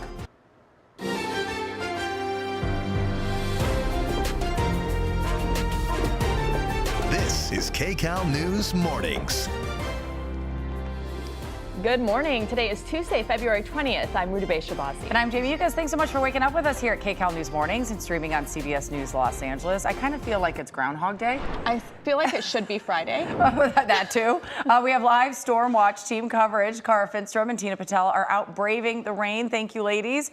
Kalina Strinos tracking road conditions for us. But first, we want to go to meteorologist Paul Diano for our next weather forecast. Let me guess. It's raining. We have more. Well, it's raining in some spots. We have a lot of rain out there now to the east of Los Angeles. This would be our traffic information. If we can please switch over to our weather computer, that would be helpful. I'd love to show you what's going on with the weather. Let's head over to traffic then. Here's Kalina. Good morning. Hey, good morning. So I'll let you know that was the 405 right at the Sepulveda Pass area where you could see the rain that Marina has been mentioning and Paul just mentioned too through that stretch of the roadway. You could also see the really heavy backup. So we've been dealing with several incidents out there this morning. We've got a lot of potholes. We have the significant rainfall. We've been dealing with mudslides, and we also have a lot of drivers losing control and hydroplaning this morning. So you really have to be careful. Give yourself that extra time. Today looks much different than yesterday. Yesterday was a holiday. Now we have a lot of people on the roadway. So this is an incident that I'm watching for you. It's a stalled car southbound 405 at Skirball Center. That middle lane is blocked off there. You can see that backup from just before the 101. Also slowing on the 101 southbound approaching the Sherman Oaks area. And we have this rain overlay, so Paul will be able to talk about this more. But this should match the system that he has. We wanted to show you what it looks like as it heads on through and the roadways that will be impacting this morning. So you can see as it's moving into Orange County and over the Inland Empire, we have a lot of issues on the 91, on the 215, on the 60, and the 15 freeway. Zooming in here, we have the flood prep. So crews already shut down the two left lanes because of this. This is north and southbound 15 between Ranchero and Joshua Street. Jamie, back to you. All right, Kalina, thank you. We do want to get to breaking news now out of Encino. We're just getting new information on this deadly crash. The LAPD is saying a 14-year-old girl was behind the wheel when the car smashed into a traffic light. Oh, this is tragic. It exploded into flames, trapping one person in the back seat. The driver and the front seat passenger managed to escape, and that 14-year-old was taken to the hospital. This all happened at the intersection of Ventura Boulevard and Balboa Avenue just around midnight. The LAPD says officers tried to stop the car because its lights were not on, but the driver hit the gas, lost control, and then crashed into that pole. In Ventura County this morning, the rain is just relentless, causing high surf and flooding concerns. Kcal News reporter Cara Finstrom is live in Ventura with the warning for drivers. Cara. Yeah, we are just north of the Ventura Pier here, where take a look at this. First off, you can see all the debris that has washed up, kind of just lapped over these walls with these waves this morning. Lots of branches, even a lemon and some trash, unfortunately, as well. And look at the force of the water out there. The ocean flexing its power, waves of up to 16 feet high, could hit the shoreline today. Take a look at what we saw a short while ago.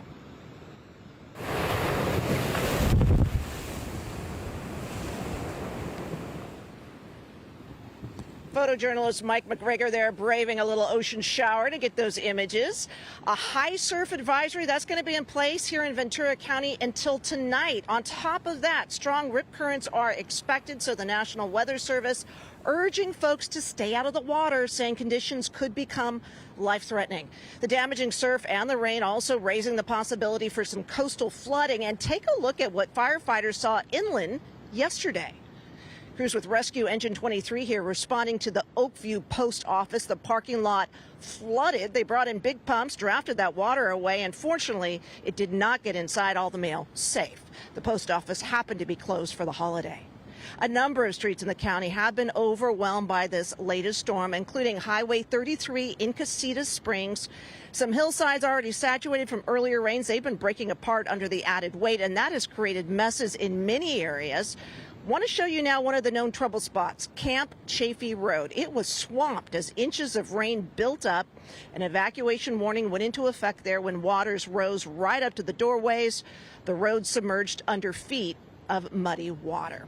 Back here live, quite a bit of debris along some of these beaches this morning. That's going to need to be cleaned up once it calms down out here along the shoreline. But again, that advisory in effect until this evening. So folks are urged to use a little extra caution along the coast. Back to you. Okay, Cara, thank you. And we're seeing more damage from this latest storm. A massive tree came crashing down overnight in the Hollywood Hills. Kcal News reporter Tina Patel live on Multiview Drive, where the tree is now blocking that road. Tina? Yeah, unfortunately, it seems like every time we get a storm, we are now starting to see this. Now, the tree is blocking most of the road, but as you can see, drivers are able to kind of inch their way around it. One thing that we have been told, though, is when trees come down, often they take power lines with it. So you really shouldn't be driving around any roads until you're sure that it's okay. In this case, no power lines were near this tree when it came down. It happened around midnight. Unfortunately, there were no cars on the street either, so no damage in that sense. But it's going to take a while to get this tree cleaned up. And unfortunately, with the ground so saturated, we don't know if there might be more trees coming down as the day goes on. I want to show you some video from our last storm system, because the problem is there are so many hillside communities that we have here in Southern California, and sometimes there can be significant damage. In Beverly Crest earlier this month, there was a mudslide because of all the rain. Now, originally, the LA Department of Building and Safety red tagged 3 homes there and yellow tagged 7.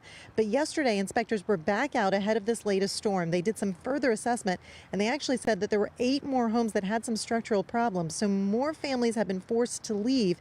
And the people who are still in their homes there on Caribou Lane are now on edge, hoping that this latest storm won't be any harder on the hillsides and that those hillsides will hold. As we come back out here live, that is the concern. And we don't really have heavy rain right now, but the ground is already so wet that any little bit of rain could trigger problems in these hillside communities. Fortunately, the city of Los Angeles does have their emergency operations center up and activated, so they say they have crews on standby. If there are any power outages, if any swiftwater rescues, they say they have the staff that are ready.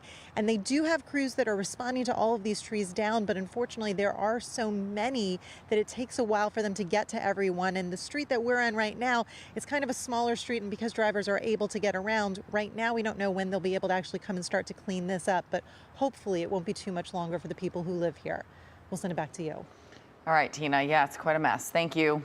The White House is now considering new action in response to the sudden death of Russian opposition leader Alexei Navalny. He died last week at an Arctic penal colony. Kcal News reporter Chris Holmstrom is here with the latest. Chris. Yeah, President Biden says that he is weighing additional sanctions against Russia. Both the president and Navalny's widow, they're blaming Russian President Vladimir Putin for his death, but the Kremlin, they continue to deny those suggestions.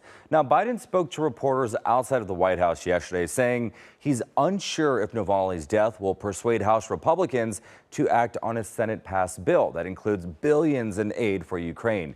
President Biden also said that he's willing to meet with GOP House Speaker Mike Johnson to discuss Ukraine aid. The Pentagon warns Ukraine is in critical need of aid to sustain its fight against Russia. Now, this week will mark 2 years since the start of that invasion. So crazy to think it's already been 2 years. But also, Russian authorities, they have not released Navalny's body to his mother. Russia's UN ambassador claims this is due to an investigation into the 47-year-old's cause of death. And also, for a while this morning, X suspended Navalny widow's account. The social media platform says she was mistakenly flagged for manipulation and spam. But interesting to see that that happened there. Of course, the story will continue to follow. Rudabeh, Jamie, I'll send it back to you, too. Well, that's Elon Musk has been sympathetic sometimes of the Russian government. So that's interesting development, Chris. Thank you. Well, Capital One said it will buy Discover Financial Services for more than $35 billion. The deal will bring together 2 of the largest credit card companies in the United States. Joining us now with more on this and what it means for customers is CBS News senior business and technology correspondent Jolene Kent. We're so happy to have you here this morning. Good morning to you both. Yes. Well, this is one of those things that, of course, it's not going to happen right away. Right. It's going to take some time.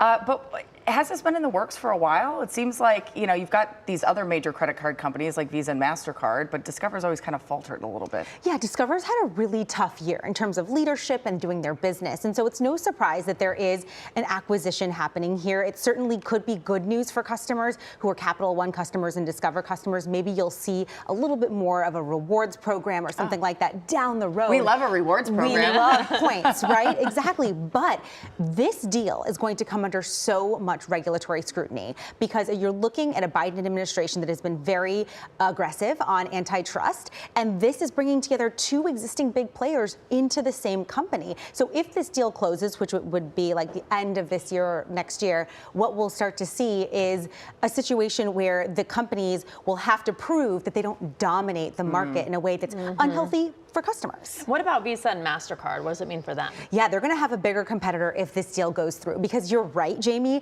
the smaller player is Discover. They've had these challenges. And so by putting these together, Capital One will have access to over 300 million Discover customers. Wow. And so that's going to be a bigger elephant in the room for those other two, plus American Express, to compete with. I forgot about American Express. Yeah, I know. But that's what is it ultimately? Could there be good news for consumers here? Yeah, we could see some good news in that there might be increased competition among the bigger players. But we do know that consolidation in the long run could also be hard for customers out there in terms of pricing. But what we do know is the reason this acquisition is happening, in addition to Discover probably looking for an out in a way, is that the credit card industry is super lucrative right now. We're seeing $1 trillion worth of credit card debt. We're seeing higher delinquencies than we've seen in a long time. So as a result, the credit card business is seeing an opportunity here, right? And so as more Americans are facing inflation, these high interest rates, delinquencies continue to rise. And that's really tough on customers. So you're seeing more people lean on credit cards rather than being able to pay them off. And so that's where we might see a real change in consumer behavior over time, if that can improve. But for now, if this goes through, you're going to see a consolidation in the market. So that could be good for customers. It also couldn't be. It depends on who you ask. Is there a chance it won't go through? Yes, there is a chance. In fact, I reached out to the Department of Justice last night. They have no comment. We've reached out to the Federal Trade Commission. But let's remember, the head of the Federal Trade Commission right now and other members of the DOJ antitrust team are incredibly interested in preventing antitrust legal violations. And so you've seen this with the JetBlue situation. You've seen this with other big, the FTC suing Amazon, for example, for antitrust. And so it's out there, and you could see an investigation, a stalling, or perhaps the deal just doesn't get approved. But we'll have to wait and see when that will happen. But Capital One hoping to get this deal closed by the end of the year, early next year. We'll see. I wouldn't bet money on it. Okay. Well, that's saying something. But you know what's interesting, guys?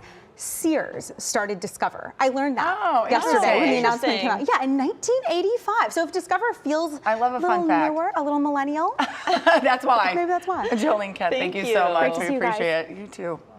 All right, well, 12 people are running to become the next LA County District Attorney, including the man who holds the job right now, George Gascon. And this morning, we're looking at his top 3 challengers. They are the top in fundraising and polling. You're going to hear the term enhancements in this story. Enhancements are when prosecutors ask for many more years in prison because a crime was sickening or violent, but they are controversial. Here's Kcal News reporter Jeff Wynn. Now I'm running to be your prosecutor. Longtime child abuse prosecutor Jonathan Hatami is best known for winning convictions in the murder and torture cases of Gabriel Fernandez and Anthony Avalos. Now he's running to replace his boss, incumbent LA County District Attorney George Gascon. We have a major public safety issue here in Los Angeles. So many people feel unsafe. Gascon has been criticized by his opponents for rarely filing enhancement charges. So if you use a gun and you kill somebody, we should charge the gun allegation. If you're a gang member and you kill somebody, we should charge the gun allegation and the gang allegation. Hatami also believes in filing hate crime enhancements, and he wants to separate himself from Gascon, who won office by promising never to seek the death penalty. I don't say I'm pro-death penalty, and I don't say I'm anti-death penalty. I say I'm for following the law. Hatami is now a registered Democrat, but he previously ran for the Santa Clarita City Council as a Republican. This shouldn't be a Republican-Democrat issue. I think it's irrelevant. Am I proud of my past history? 100%. According to the latest county data, he's raised more than $550,000. We see it all over the news. Smash and grab robberies and organized retail theft across Southern California. Former federal prosecutor Jeff Chemerinsky has raised nearly $900,000. He calls himself a reformer who prosecuted and convicted the head of MS-13. I believe strongly in gun enhancements. He also supports filing hate crime enhancement, but he's reluctant when it comes to gang enhancements. And gang enhancements have really been abused in the past, added on to cases where the evidence didn't require it or wasn't the right thing to do. On the death penalty, I personally would not be applying the death penalty. in 2016, he won convictions in a smash and grab case in Century City. And in December, his son was at the Santa Anita Mall when another smash and grab happened. The mall was on lockdown, and it was terrifying for us. Chemerinsky has spoken publicly about criminal justice reform,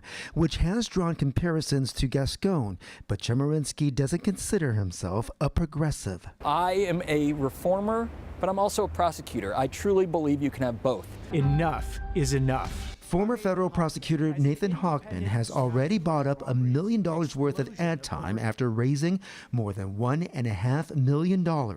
He says enhancements on guns and gangs are necessary To deter people who are part of gangs or deter people from using guns in the commission of those crimes. On the death penalty, used in the most rare situations, in the most heinous of crimes. As long as it is part of the law and as long as I've sworn to uphold the law, it will be considered. Hochman switched his party affiliation to independent after a failed run for the California Attorney General's office as a Republican. I have been absolutely consistent when I ran as a Republican, and quite candidly, now that I'm running as an independent, as a district attorney, that none of those positions have changed. A recent poll from researchers at USC, Cal State Long Beach, and Cal Poly Pomona found 51% of those surveyed disapproved of George Gascon's job as DA. Jeff Nguyen, Kcal News. Kcal News is your source for election coverage. For information on all the big races and ballot issues, just go to kcalnews.com/voter guide or scan the QR code on your screen. Let's get a check of our next weather forecast with meteorologist Paul Diano. And there's a big story today, and that's the rain. Paul? We have more of it. Yeah, it's going to be out here by about mid-morning tomorrow, but that does not help you at all today. And today, it's hitting areas that have not seen that much rainfall. That would be Orange County and the Inland Empire. You are getting the heaviest rainfall right now. You can see much of LA County is dry, but south and east of Long Beach and especially north and east of Anaheim, the rain is coming down at a pretty good clip right now. Orange County, it is light to moderate rain for you along the coast. It gets a bit heavier as that moisture banks up against the Santa Anas, north and east of Irvine, including Foothill Ranch. Look at the heavy rain falling in the Inland Empire right now. Crestline, San Bernardino, Riverside, Rancho Cucamonga, Corona, and also Paris. It is quite wet outside. Just up the road, up the 101 in Santa Barbara County, they have had nearly 9 inches of rain over the past couple days. Malibu has had 5. Chatsworth, San Fernando Valley, about 2.5. Then it goes down considerably. Downtown Los Angeles, about 1¼ inches. Not even an inch of rain in Norwalk, and Paris in the Inland Empire, 1/2 inch of rain.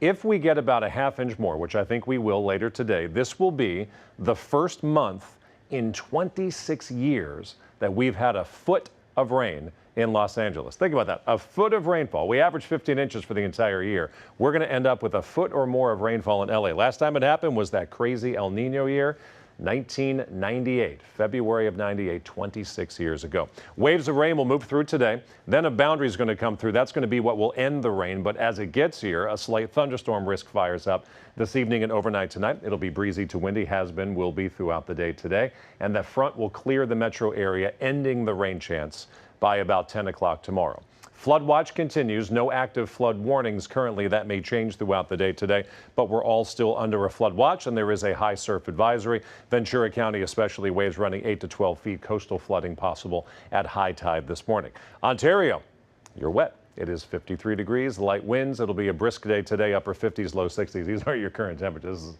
as high as we get today. Fullerton for you, 60, Santa Clarita, 56, and Riverside, 60 degrees. So what's an atmospheric river look like on a satellite imagery? Well, this is water vapor imagery, and you can see it's coming all the way from the equator, all the way up into Southern California. It is a narrow plume of heavy rainfall that for the second time this month has aimed right towards Southern California. This is 8 o'clock this morning. Still raining, many locations at 1 o'clock this afternoon. We do get a break as that front approaches. It will not be as widespread this evening or overnight tonight, but then when the actual front moves through, rain and a chance of thunderstorms early morning tomorrow. But once that clears, not only will the rain move out, I'm expecting some sunshine by tomorrow afternoon. Additional rainfall from this morning through that front getting here tomorrow. Another inch of rain in Los Angeles. That would take us above that 1 foot threshold for the month. Palmdale far less. Irvine about 1/2 of an inch of rainfall. And San Bernardino 1/2 of an inch of additional rain. Flooding concerns may get exacerbated throughout the day today. Anywhere that gets moderate to heavy rain, and most of us will. So rain likely today, finishing up tomorrow morning. We get about a 3-day break. And guess what? Next Sunday, next Monday, we could be looking at yet another chance of rain. Let's get through this morning first, and Kalina's going to help us get to work on time. Hi, I'm going to try to. We're seeing much different conditions compared to yesterday. I know we have that rain still. However, yesterday we had a holiday. Today we don't. So we have a lot of volume out there and several issues. So be careful as you head out the door. Make sure your hands are on the wheel. You leave early. You plan ahead so you don't get stuck somewhere. We've seen a lot of drivers lose control today. That's kind of the biggest thing I've been seeing. Zooming in Orange County, we do have a crash on the northbound 5 before Jamboree. The carpool lane is blocked off. You can see here, this is what it looks like out on the scene. And this car facing the wrong way on the roadway here. So that vehicle was also involved. This is the 5 right at Jamboree. You can see an ambulance is even on scene too. So I'll keep an eye on that one. Here's a look at LA. We got lots of red here and several incidents as well. I will tell you all about them coming up. Rudabeh, back to you. Kalina, thank you. The time right now, 7:21. If you're trying to grasp something new, you'll want to learn from a specific person. Why our brain responds better to some than others. I learned a lot from you, Rudabeh. The first human implanted with Neuralink's brain chip has made a full recovery. Find out what Elon Musk said this patient was able to do with only their mind. And the expression "to wear many hats" usually refers to taking on various roles or tasks, but this local man can say that literally. We take you inside his closet to find out how much his hat collection is worth. Oh my goodness.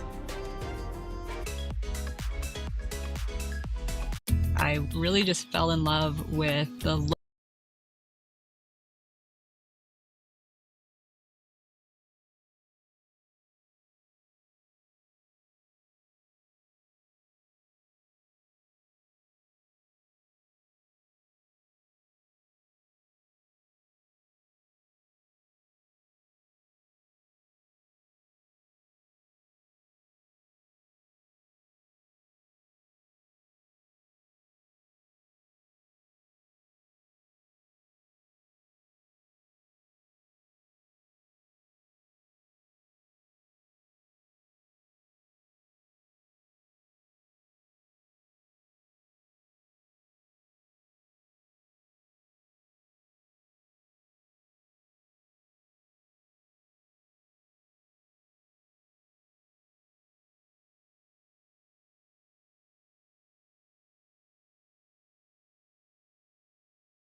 Welcome back to Kcal News Mornings at 7 and streaming on CBS News Los Angeles. There's a live look at the Santa Monica Pier. Boy, this storm's got the birds all aflutter, doesn't it? So many of them. That's the only thing you can see in this picture past the raindrops. Maybe a little bit of the Ferris wheel there in the background. But yeah, going to be gray and gloomy. Paul, have your forecast in just a few minutes. Elon Musk's brain chip company is one step closer to connecting the human mind and technology. This is pretty interesting. Neuralink successfully implanted a chip on its first human patient last month, and Musk says the technology is working. In a live conversation on X, the company's founder revealed the patient seems to have made a full recovery and that they're now able to move a computer mouse with their thoughts alone. This meets part of the company's initial goal, which was to enable patients to control a mouse or a keyboard with their thoughts. Neuralink uses a robot to implant a chip in the region of the brain that controls the intention to move, and Musk plans to keep testing the technology on people who have limited mobility. If it really helps people, I'm on board with it, but it just sounds so sci-fi, It sounds futuristic. so crazy and scary, but it really has the potential to be a game changer. Yeah. All right, it's not a coincidence your favorite class in school was probably taught by your favorite teacher. It's why I'm a journalist. Terry Caruso, thank you very much. A new study from a Swedish university found our brains are programmed to learn more from people we like and less from people we dislike. I'm shocked. Researchers conducted a series of experiments where they asked students to remember objects presented by different people. And in every case, those students were better at remembering what they saw from people they liked based on their political views, favorite sports, hobbies, and music. Researchers say this does not just apply to teachers, but from news outlets and politicians too. I guess that's why we saw the rise of so many political opinions and on cable networks for so long. This makes sense too. It's like sometimes you just want to forget your interaction with the person you don't like, including what objects they're holding or what they're teaching you. It's like algebra. Yeah, exactly. Charging ahead. Big plans are in place to make EV charging available across the country, but why isn't it happening faster? And going to college is expensive. We all know that. But does it pay off in the end? We uncover the earnings of some graduates.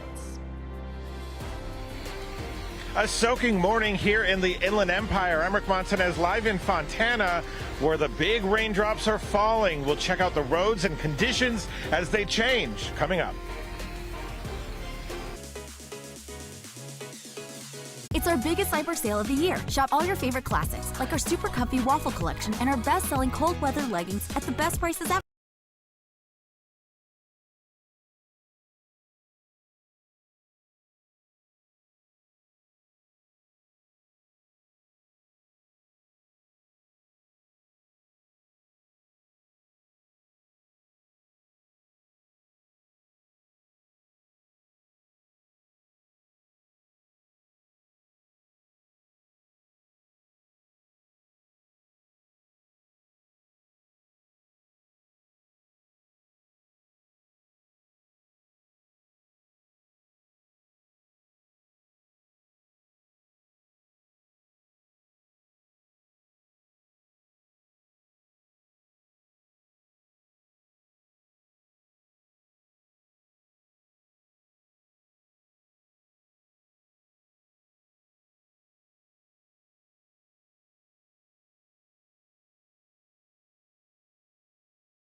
Kcal News Mornings. Welcome back. Today is Tuesday, February 20th. I'm Rudabeh Shabazi. And I'm Jamie Ugas. We have so much going on here at Kcal News Mornings. The Inland Empire getting soaked by rain. Residents there have been preparing for what's to come. They're all in use. It's definitely blocked. There are no chargers here. Can you relate? A lot of people having problems finding a spot to charge EVs in our state. We're going to take a look at what's being done to keep you plugged in. It's a big collection, right? I think that's an understatement, don't you? You won't believe how many hats this Lakewood resident has. Not only that, but we'll show you how much they're worth, too. I hear wows from both ends of the desk. That is an intense collection. I can't wait for that one. I got like 2 hats. In the meantime, we are facing another day of rain. Meteorologist Paul Diano is taking a look at that. Kalina is keeping an eye on our roads in this wet weather. But let's start with you, Paul. A lot of people want to know how long this is going to last, how heavy it's going to be. We're stuck with it until tomorrow morning. And that stat that I showed a couple minutes ago is kind of amazing. It's been 26 years since we've had a foot of rain in 1 month. I love when you put it in perspective for it. It's like, because it feels like that. Yeah, it feels like 2 feet to get of rain. affirmation is always a good thing. This is way too much rainfall in too short of a period of time. And we said only an inch of rain would cause flooding concerns, and here we are. Wow. Some spots have had 4 or 5 inches of rainfall. Not everywhere, but let's head over and see where it's raining right now. Thankfully, what I'm seeing is the heaviest rain is in the spot that up until this morning has had the least amount of rainfall. Some of you in the Inland Empire had 1/10 of an inch of rain Sunday and Monday combined. Now, over the next couple hours, you're going to get like 1 inch of rainfall in just a few hours because it is pouring along the 15 and 215 San Bernardino, Rancho Cucamonga, all the way south to Corona and west to Pomona. You are very, very soggy. It's raining everywhere in Orange County, but markedly less intensity than what's going on in the Inland Empire. Light to moderate rain for Irvine, Laguna Niguel, and then north and west across the county line into Long Beach and Palos Verdes. So the Malibu Hills, where we didn't need more rainfall, you've had half a foot. Porter Ranch, more than 3 inches of rain. Beverly Hills, Beverly Crest, 2.5 inches of rainfall. But check out Long Beach and San Bernardino. Before this new rain, you've had very little, less than 1 inch of rainfall.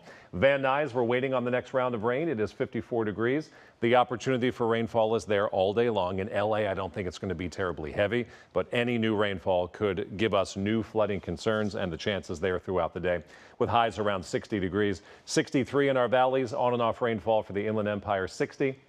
And our beaches today, 63 degrees. We need this to stop. There is a time tomorrow morning when I think it will. We'll talk about when that time is coming up right now. See how the roads are doing. I would assume not great.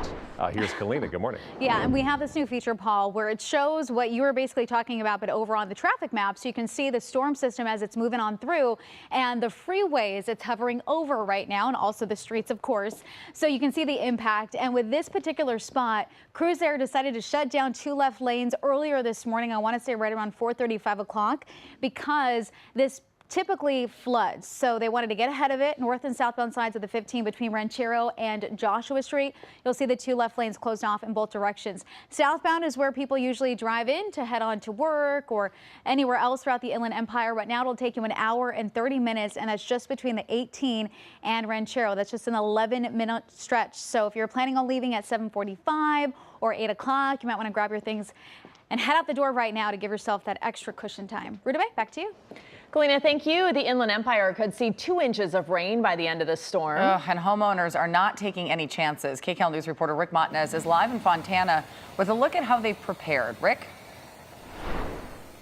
Yeah, Jamie, Rudabeh, one thing you got to do to prepare is just know that you have to give yourself extra time, as Kalina was talking about, because the roads are soaking wet. And let's show you here right now. We are just off the 15 freeway.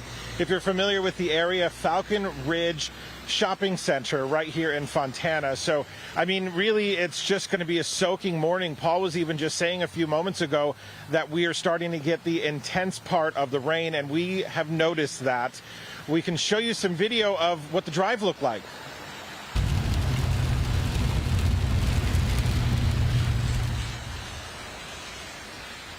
So this is going north on the 15 as we were coming here to the shopping center right near the 210. On our side of traffic, it certainly was light, but the other side, of course, is the heavy commute. So just expect that to happen. Let's show you also video of how people are getting ready for this. A lot of people needed to put sandbags on their properties because we've had so much rain over the past few weeks that there is that concern that there could be flooding, there could be debris or mud flows. And a lot of people really are just worried that all of that could get into their homes and onto their property. So the sandbags help to divert that away. As far as driving anywhere, we talked with a man this morning who was going from Indio all the way out to Lancaster, and he explained to us what that type of drive is like, especially on a morning where we're getting a lot of rain.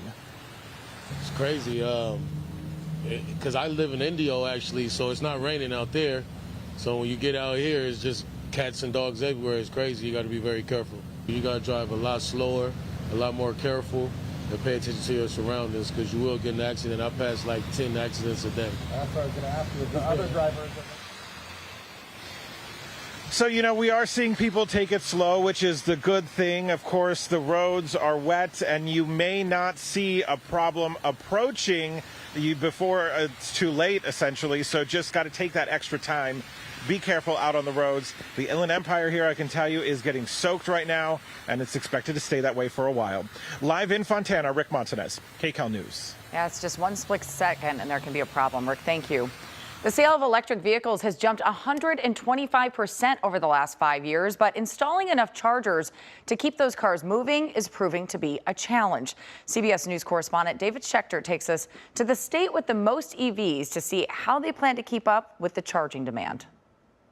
When you're in California doing a story about electric cars, you got to rent an electric car, go for a cruise.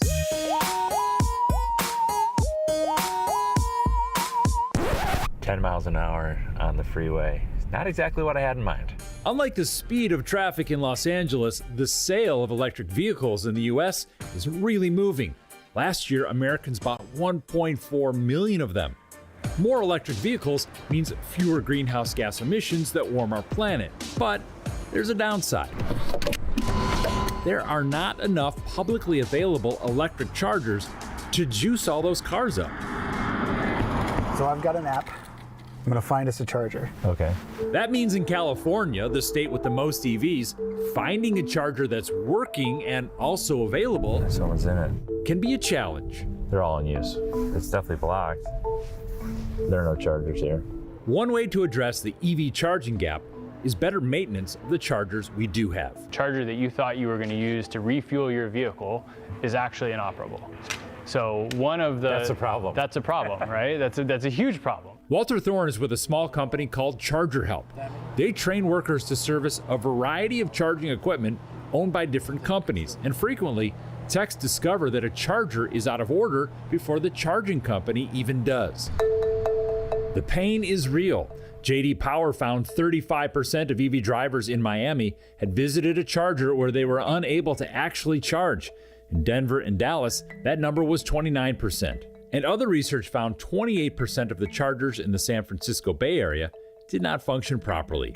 Charger Help collaborated with the federal government in developing a new standard that says chargers will have to work 97% of the time. We know that reliable charging infrastructure is a critical piece of a successful transition. Right there, you see the sign? I'm on the map, but it's not on the map. I'm losing a little bit of patience right now. 2 years ago, federal lawmakers approved $5 billion to spur the construction of a national network of 500,000 publicly available electric charging ports by 2030. That would help fill the gap, but since the law passed, there's been a lot of plans, but few chargers. Hey, how's it going? Hi, how are you? Melissa Lott is an energy policy expert at Columbia University. So you can't just put a charger anywhere. You have to pick certain places and make sure the infrastructure behind it, all the stuff that's invisible to us on the day-to-day, is actually there and ready to go, and that takes time. To keep up with growing EV sales, experts estimate, in addition to all the private chargers at homes and offices, the U.S. will need 1.2 million publicly accessible chargers by 2030. Today, there are about 160,000, which means we'll have to build the equivalent of what we have right now every year for the next 6 years. Lott says when it comes to climate change, there is a lot riding on quickly building out a national charging network. The slower we go, the bigger the impacts of climate change that we're going to see. The city of Los Angeles is taking a novel approach to closing the charging gap, installing chargers on light poles on city streets. Because the electric infrastructure, it's already there. At most, we'll have to change fuses or do structural retrofits. Miguel Sangalang is the director of LA's Bureau of Street Lighting. So far, his team has installed about 725 light pole chargers and says the city's streetlights can support a total of 3,000 or 4,000 more. We're going to be that public option for people to have access to it on the right of way for everyone. I think we should go back over there. Charger. I mean, we're charging, baby. So what does all this mean for California? Well, a new study says the state needs about 250,000 new public chargers by 2030, and that would mean installing at least 41,000 new chargers every year to stay on target and meet demand. As we've seen, closing charging gaps like that will take lots of solutions, big and small. I'm David Schechter, CBS News. You know, I go out into the parking lot here and people are fighting over the charger, so it makes you wonder. They're already full at 5 a.m. Exactly. Yeah. And you have to keep up on it because if you sit there too long, people are then mad at you too, right? But it does take such a long time to charge too. It seems like not only we need more chargers, but we need almost faster options too to get people back on the road. And especially people who are driving long distances across the Yes. state or something, that's always an issue too. I So know. it'll work out the kinks, I'm sure. Eventually. All right, how many hats do you own? I actually do have a lot. I was thinking about this, yes. Probably not as many as this guy, though. He gives us a tour of his collection and shows us some of his favorites. And let's look live on the radar right now. This is a 2-hour time lapse showing you the waves of soaking rain moving through Corona this morning, where you've received about 1/4 inch of rain over just the past hour. That's a pretty good clip. How much more rain can you expect today in Corona and throughout Southern California? The forecast next.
Hear this song, but this is also Southern California. Welcome back to Kcal News Mornings at 7 and streaming on CBS News Los Angeles. Taking a live look out at Big Bear, where they've seen a lot of snow this morning. 7:45 right now.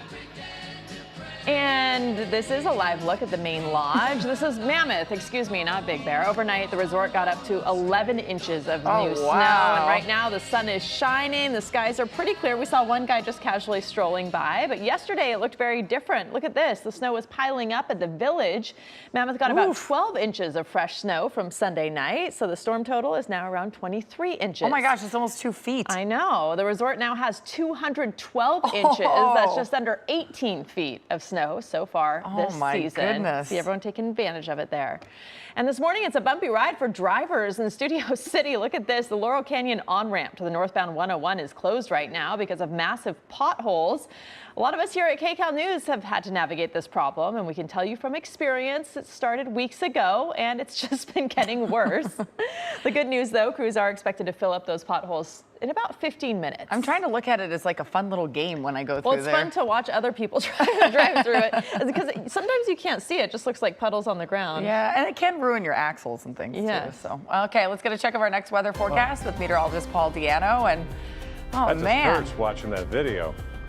Throw your neck out on that. By the way, Mammoth last year had 750 inches of snow, so they're trying to catch up to last year's pace. But 212 is an excellent start by mid-February. We have the haves and have-nots for rainfall, although that's about to change. You can see the new rain moving into LA County right now. It is all over the Inland Empire. By far, you are the wettest spot.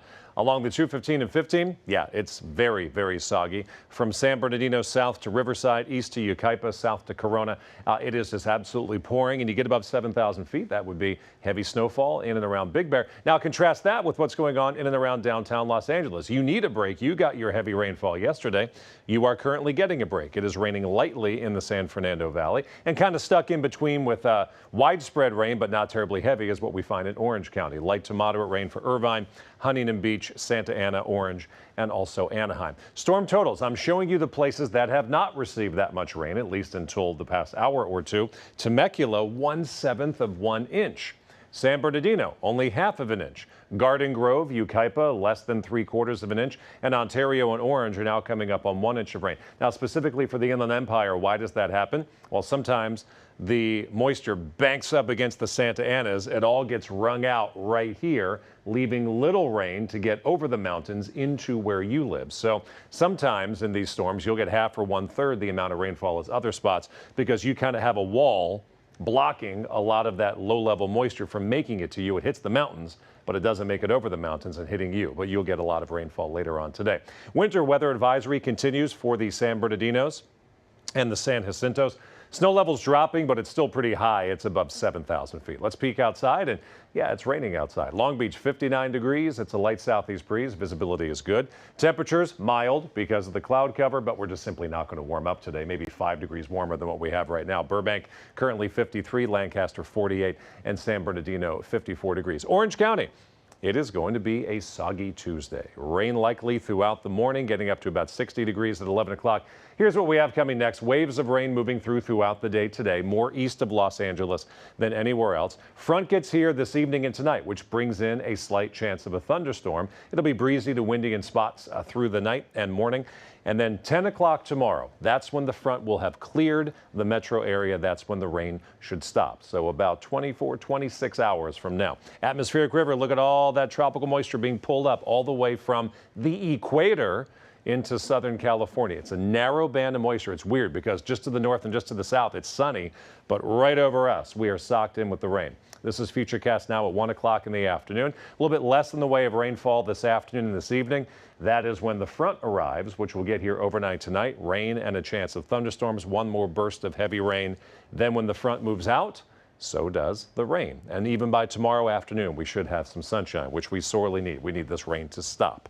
Rain is likely on and off today for our valleys. Rain tomorrow morning, ending around 10 o'clock. We get 3 dry days. The warmest of those 3 is Friday with a high of 70. Let's see how the roads are doing. Here's Kalina. Good morning. Hi, good morning. So crews right now are putting out a car fire on the 91. We have a camera here earlier, just about 5 minutes or so ago. You could see the smoke really billowing in the air this morning. It looks like you can still somewhat see it there. This is a 91. It's eastbound right around Maple. This is the smoke coming up from that car fire there. You can see the slowdown here as well. Now going to the map, you'll see the backup on the eastbound side pretty much out of Orange County, and it stays slow in pockets to Corona. It's on the shoulder there. And then westbound traffic, we have a couple problems along the westbound side too, but mapping it out from the 15 to the 241, just that 9-mile stretch will take you 53 minutes to get through. We also have this crash westbound 60 before the 15. 3 left lanes are blocked off. That's what it looks like in the camera, soaking wet and heavy backup. And then we still have the 2 left lanes closed on the north and southbound sides of the 15 between Ranchero and Joshua Street. And now we have a crash on the northbound side. I'll have more on that coming up. Jamie, back to you. What a mess, Kalina. Thank you. Time right now, 7:50. Is college worth the cost? Some post-secondary degrees pay off, but others don't. Find out which ones. Hold on to your hats, because this cap collection will blow you away. Meet the local man who owns this treasury. I came here tonight because when you realize you want to spend the rest of your life with somebody, you want the rest of your life to start as soon as possible. You know what? I'll have what she's having. A classic romantic comedy originally had a sad ending. At 8, why the director of When Harry Met Sally had a change of heart.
Wow, welcome to Kcal News Mornings at 7 and streaming on CBS News Los Angeles. A live look at Long Beach this morning where you can see visibility is... Is that Long Beach? Can't tell even.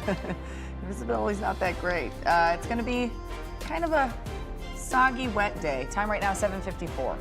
One Lakewood resident can wear a different hat every day and be set for the next few years. His collection includes everything from the Kings, baseball, and the NFL. Kcal News sports reporter Jill Painter-Lopez took a tour of his home to check out all the headwear and to have him judge a few of her favorites. All right, we are here in the Lakewood home of Omar Eras. The Lakewood home he shares with his hats. He's got quite a collection. And Omar, when did you start collecting hats and why? It's been about 20 years, on and off, you know, as time has gone on. It's a big collection, right? So it takes time. Big collection. How many do you have right here? I know they're not all here, but how many do we have right here? I would say close to 1,000. And you don't have all your hats here. How many other hats do you have? I would say about 500 stored. Wow. How do you decide what hat you're going to wear every day when you go out in the world? I already know, just depending on the mood I'm in, depending on what's going on, what game is on, representing a team for that day, or I got a new hat and I'm gonna go shoot some content, which is what I do as well. It's not difficult. I don't think it is. At least for me, it's not. With about 1,500 hats to choose from, Omar has amassed a collection that he estimates is worth about $20,000. And he definitely has his favorites. Well, let's get into the hat collection. All right, show me your best football hats. Yes, I'm a Chargers fan, so I got some Charger stuff here. Another one done. Chargers, more Chargers. This is an old hat, old Charger hat that was probably from like 2013, 2012. All right, Omar, the world is ending. You got to go down to a bunker with only one hat. No. Which one are you choosing? Jeez, you're gonna do me like that, huh? Oh, here it is right here. I got my Anze Kopitar signed King's hat. It's like my favorite. Since Omar knows so much about hats, I brought 4 of my best hats, and I'm gonna have you go through them with me and let me know what you think of my hat game. Okay. And you're gonna tell me which one I need to get rid of. All right, so this is my first hat, Kcal News. It's a good hat. What do you think about this one? It's a good hat. Okay. I like the color. Yeah. Velcro with You gotta represent. LA on the back. That's why it's a good hat. It's a great hat. Kcal, LA. Up next, testing your golf knowledge. Do you know this one? Yeah. Okay. Augusta? You got it. All right. I bought this. Masters. So when I go wine tasting, Rosé all day. rosé all day. I mean, it's catchy. So this one is not just because of Prime. I went to school at the University of Colorado. There you go. That's Ralphie the Buffalo on there. The Buffs. So I got to get rid of one of these. Oh, man. I would say the rosé all day. Really? Why? It's okay. I mean, I don't know. You went to school, Colorado? Yeah, I did. You know? I mean, it's kind of it's a gem. I mean, I don't know. All right, so this is my keeper. There it is. All right, thanks, Omar. Of course, thank you. I'll take Jill's rosé all day hat. I know you kind of liked that one. I know he couldn't say the Kcal one because that, he couldn't say that. But what a collection. I know. Do you have a favorite hat? That I own? Yeah. Oh, my Kcal News hat, of course. Oh, okay. Well, I have a gold sparkly Hollywood Bowl hat that I love, and every time I wear it out and traveling, people go, "Oh, I love the Hollywood Bowl." So I love that hat. It's a conversation starter. It is, absolutely. According to a new study, Americans are more skeptical than ever of the value of higher education as the cost of attendance continues to soar.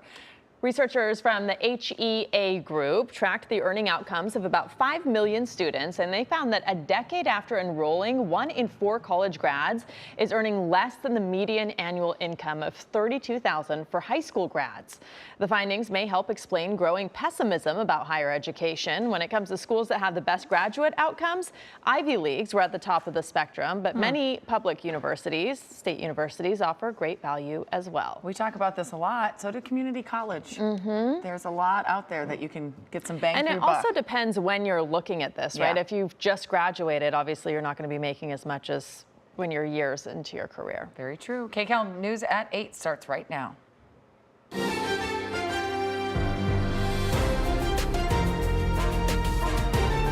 This is Kcal News Mornings.